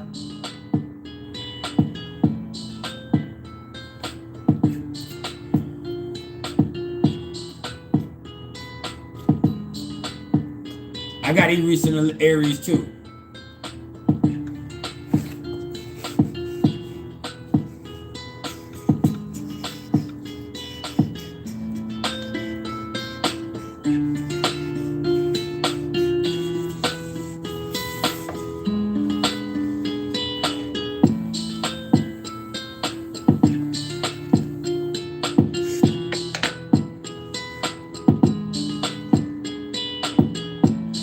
Lilith and Sag in the 2nd house.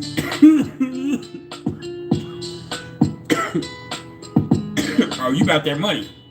With Lilith and Sag in the 2nd house. First of all, there ain't no loyalty in you. Second of all, if you do have loyalty, it's to money. It's to money. Oh, Kane.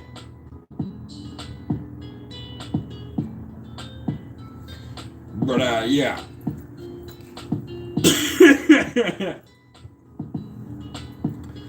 Lilith and Sag in the 2nd means that you have a problem being loyal. Anytime you think somebody's trying to tie you down or something, you lash out against them in the most fucked up ways.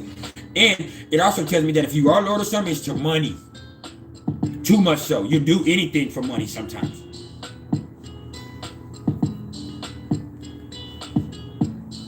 Eros in Aquarius in the 5th house is the love of the dramatics and self-expression. I can see that.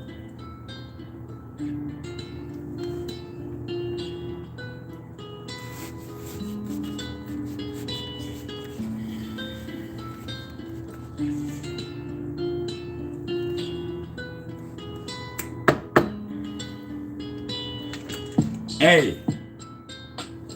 We got about 10 more minutes, 15 more minutes, y'all. And then I gotta cut it short. That's the 2-hour mark. But look here. I'm gonna come live again tomorrow at some point. If I can. I can't make a promise, but I'm gonna try. And I'm definitely gonna come live on Friday. I'll come live almost 4 or 5 days next week, and then after that, I'm gonna start my series on numerology life paths, and I'll continue on with the aspects. I'll do 2 life paths a week and maybe one aspect video, and I'll still go live twice a week. So y'all look to me for me to be hitting y'all with all that content coming in.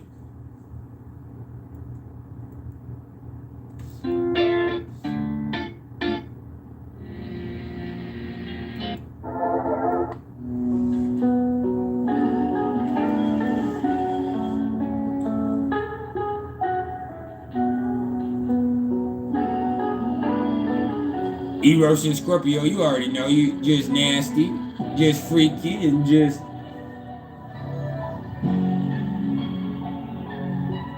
sexual, and just need somebody to touch you deeply.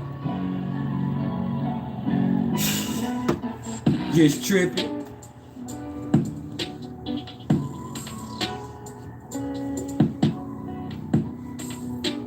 But what about in Cancer though, Electric Lady?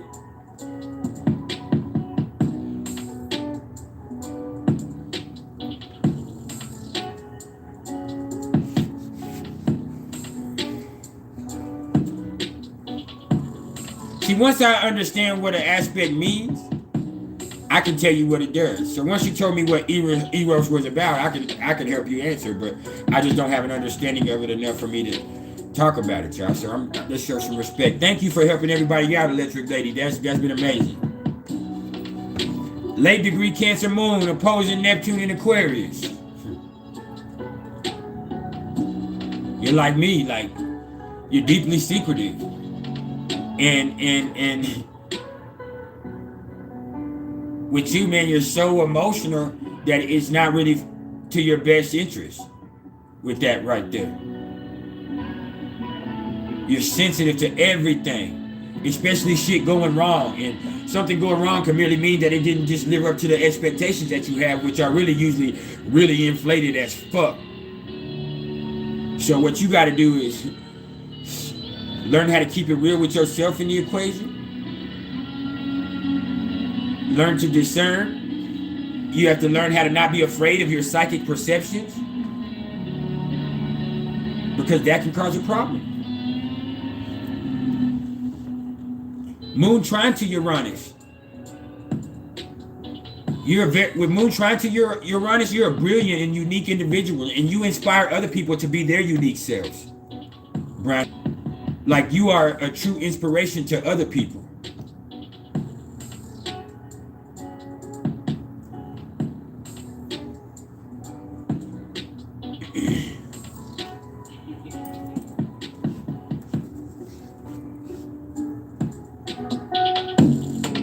I'm starting that bitch over. We're gonna ride all the way out for the next however long on that bitch right there. 15 minutes, however long.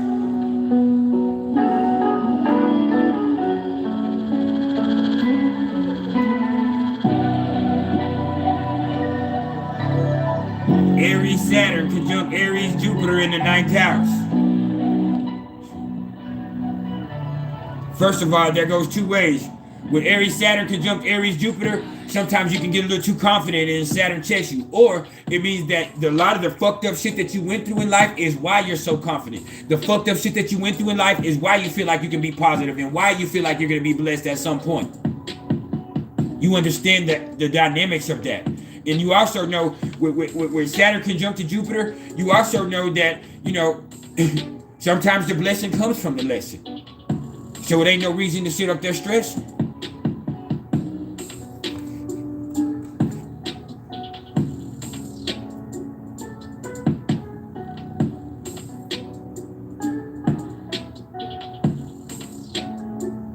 Reefer, you my brother, you always welcome. And you know I got nothing but love for you, family.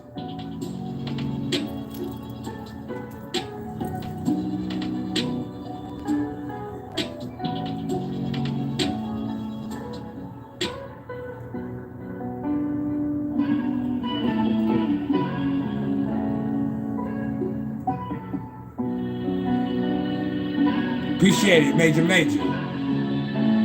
No, they do not cancel each other out. Saturn empowers Jupiter. Saturn helps you believe.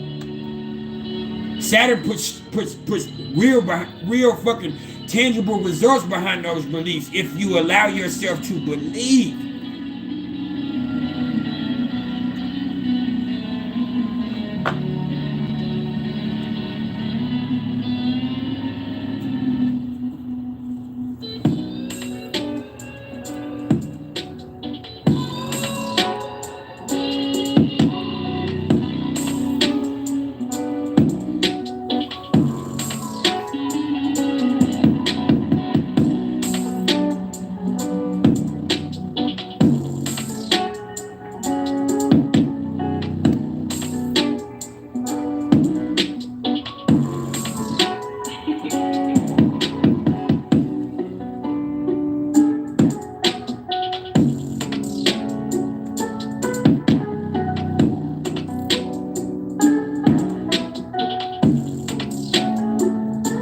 Cardinals square each other. Two modalities square each other because it's two energies of equal strength pulling in different directions that are forced to operate in the same place. It's like you having to work with somebody that you don't get along with at your job.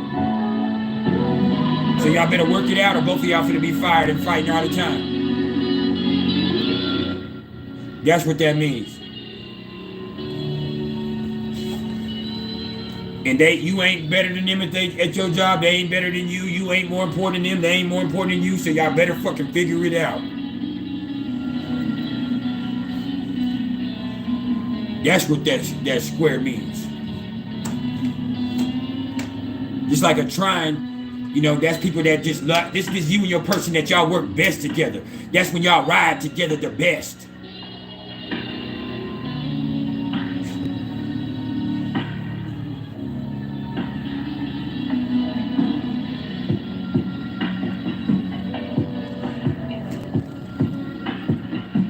With Moon conjunct Venus, you're a person who's comfortable with themselves, and you have a pleasantness to you that makes other people comfortable with themselves. It makes people want to be around you with Moon conjunct Venus. You're a very talented person, and you understand the dynamics of emotions within people. That's why you go out of your way not to hurt people's feelings, and you're very nurturing, and you're just a person that makes people feel good in your presence.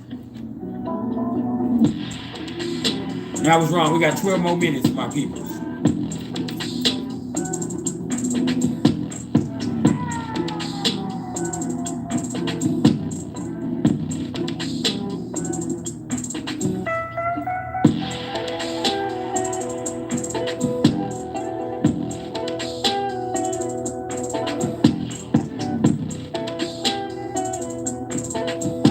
I can see that.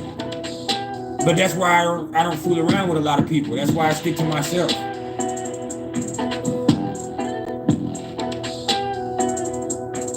Like, y'all would think that because of the way I am on camera that I'm a people person, but I'm not. I love people. I know how to operate. I have social skills that are out of this world because of the things I've been through, because of my Libra rising and my Venus in Leo. But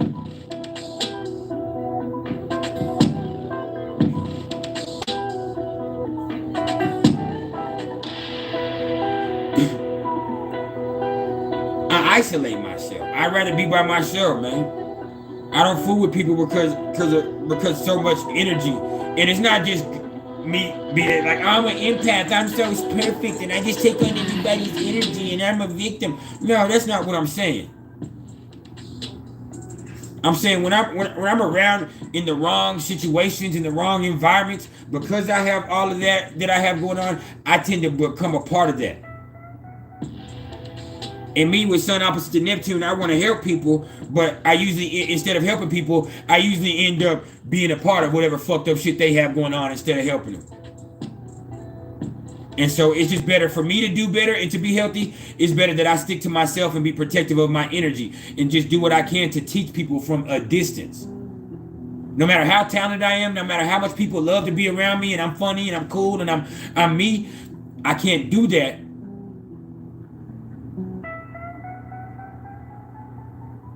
because I become too involved. With Libra rising, with a Pisces moon, with a Cancer sun, I become too involved. So it's just better for me to stay away. And with me having my sun in the 9th house, people forget the one forgotten aspect of the 9th house. And when you say psyche in the 9th house, also understand that the one aspect that people forget about having your sun in the 9th house is that means that you do better in foreign places. You do better away from home. Even if you're a Cancer, your home is away from home. That's what that means. The 9th house is foreign places. It's not isolation like the 12th house. It's foreign countries. It's where you can learn. So with that, you do better away from home with your sun in the 9th house. It's just not good for you.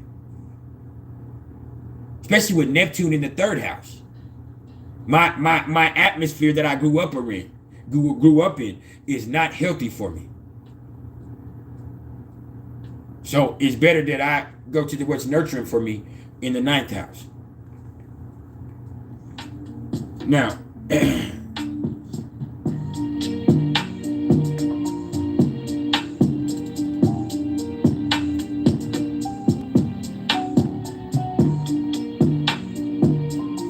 Sun conjunct Uranus and Neptune. Just a very different person. You're a unique person. You're spiritually attuned to the culture.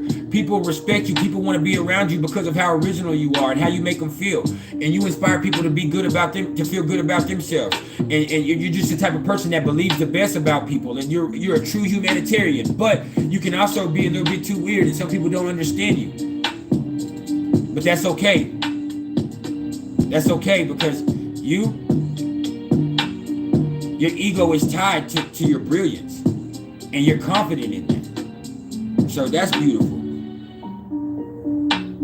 Yeah.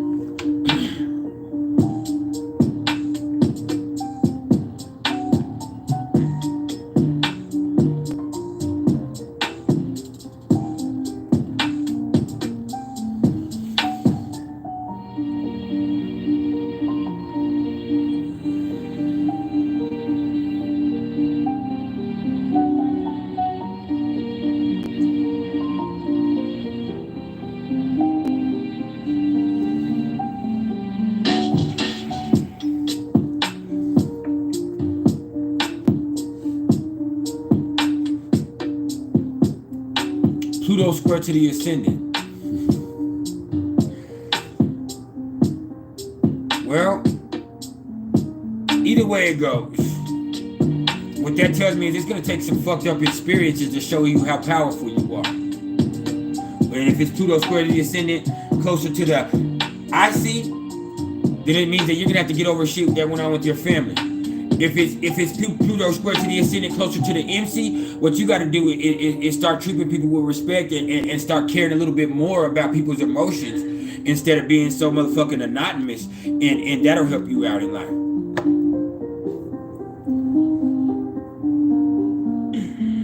Jupiter conjunct Lilith.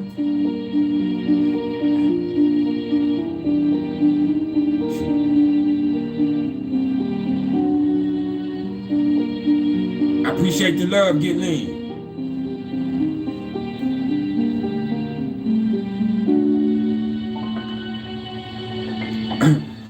OZ the Wizard, you caught us at the end of the live though, cuz. You right here. We got 5 minutes. I've been here for 2.5 hours. What's up with it though, fam? Jupiter conjunct to Lilith, man.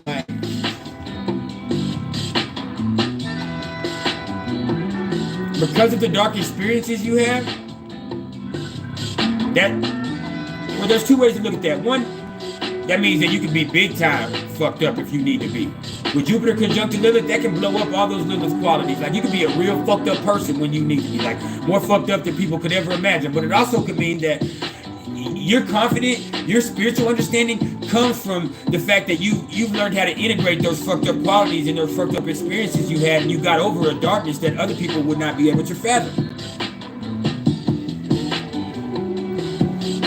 So,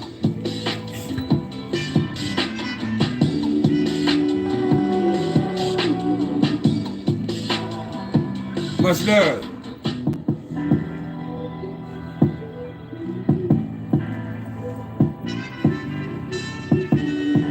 And I'm gonna be back live again though, homie, tomorrow. Yeah, get at me, Major. But I'm gonna tell you, hey, you can get all the merch you want, and I want to sell it to you. But this type of swag I got, it's got to be in you and not on you. Now, with Lilith and Scorpio in the 9th house.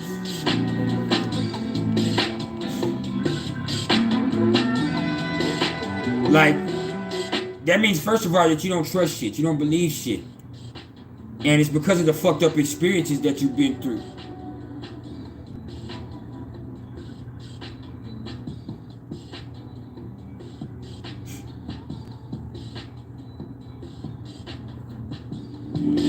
Appreciate the love, friend, bro.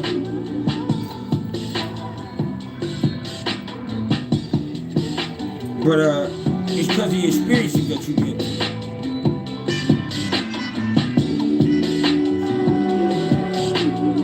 And you got to get out of that mindset. You got to start to develop some positivity, even if that means taking it far away. Because that's what you got to do. Enoch, you said, can I please explain to you the stars, the planets, and their configuration influence on us as humankind and as individuals? Is this symbolic relationship of our karma, of personality? It's all of that. See, what this is right here, what your natal chart is, what your planetary influences are, is each one of the planets have a certain energetic signature. We've put names and labels to it, but it just has an energetic signature. All right? That in different languages, we have put different names to. But either way you go, a natal chart or a chart for any moment is just a snapshot of the sky at that exact moment. Okay? It's a snapshot of the sky at that exact moment. So if you take text, you take thumbtacks right here, and you tack it into each one of those constellations or those placements, they now become coordinates. If you take those coordinates and you write them down on a piece of paper, that now becomes an equation or an algorithm. So in essence, astrology is just the algorithm of your existence written out in the stars. Even if it's not of your existence, it's of the existence of a situation, it's of the existence of a certain energy. It's at that moment, this is the energetic signature with all of these energies involved of that energy right there.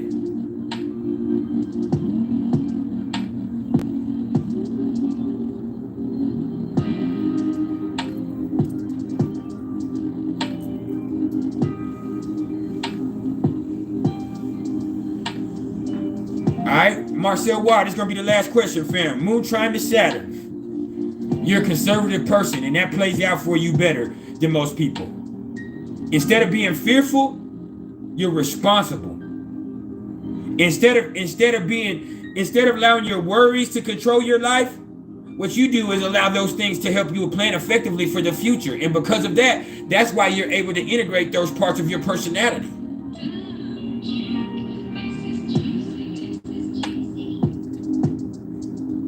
So, with that in mind, this has been a true pleasure today. I want to thank everybody for the energetic exchange. I want to thank everybody for the love and support. I want to thank everybody for believing in me. Because y'all help me stay on track every day. Because y'all don't know. Y'all don't know. I'm not like the rest of these motherfuckers. I'm a real motherfucking G. It ain't hard for me to slip back into a fucked up mindset and back into them streets, back into gang banging, back into motherfucking pimping like it ain't shit. But me knowing that people believe in me knowing that there's thousands of people that have taken time to subscribe to me and to understand that, hey man, hey, what you pushing, I'm buying it, because what it does is it makes me better. It don't just make me feel better, it makes me better. And the energetic exchange with it together is beautiful. What's up, Steve? I'm sorry you missed it, fam. We finna go. Hey, I love everybody, man. If you interested in any astrological readings whatsoever, do not hit me up in my comments. Shoot me an email at mr.turner1300@gmail.com. And if I'm that tight, if I'm that cool with it, man, share this shit to people, man. Tell people about me, man. I hear people all the time tell me, hey, bro, you should have way more subscribers. Bro, you should have, hey, man, if you believe that, help it happen for me, because I'm here doing my work.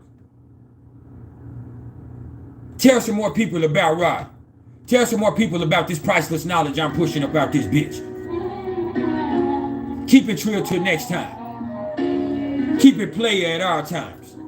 And that don't mean fuck over people and play people. That means keep a player mindset that understands that, hey, man, just because you built like that, you don't have to build like that. Just because you from the gutter don't mean you got to build there.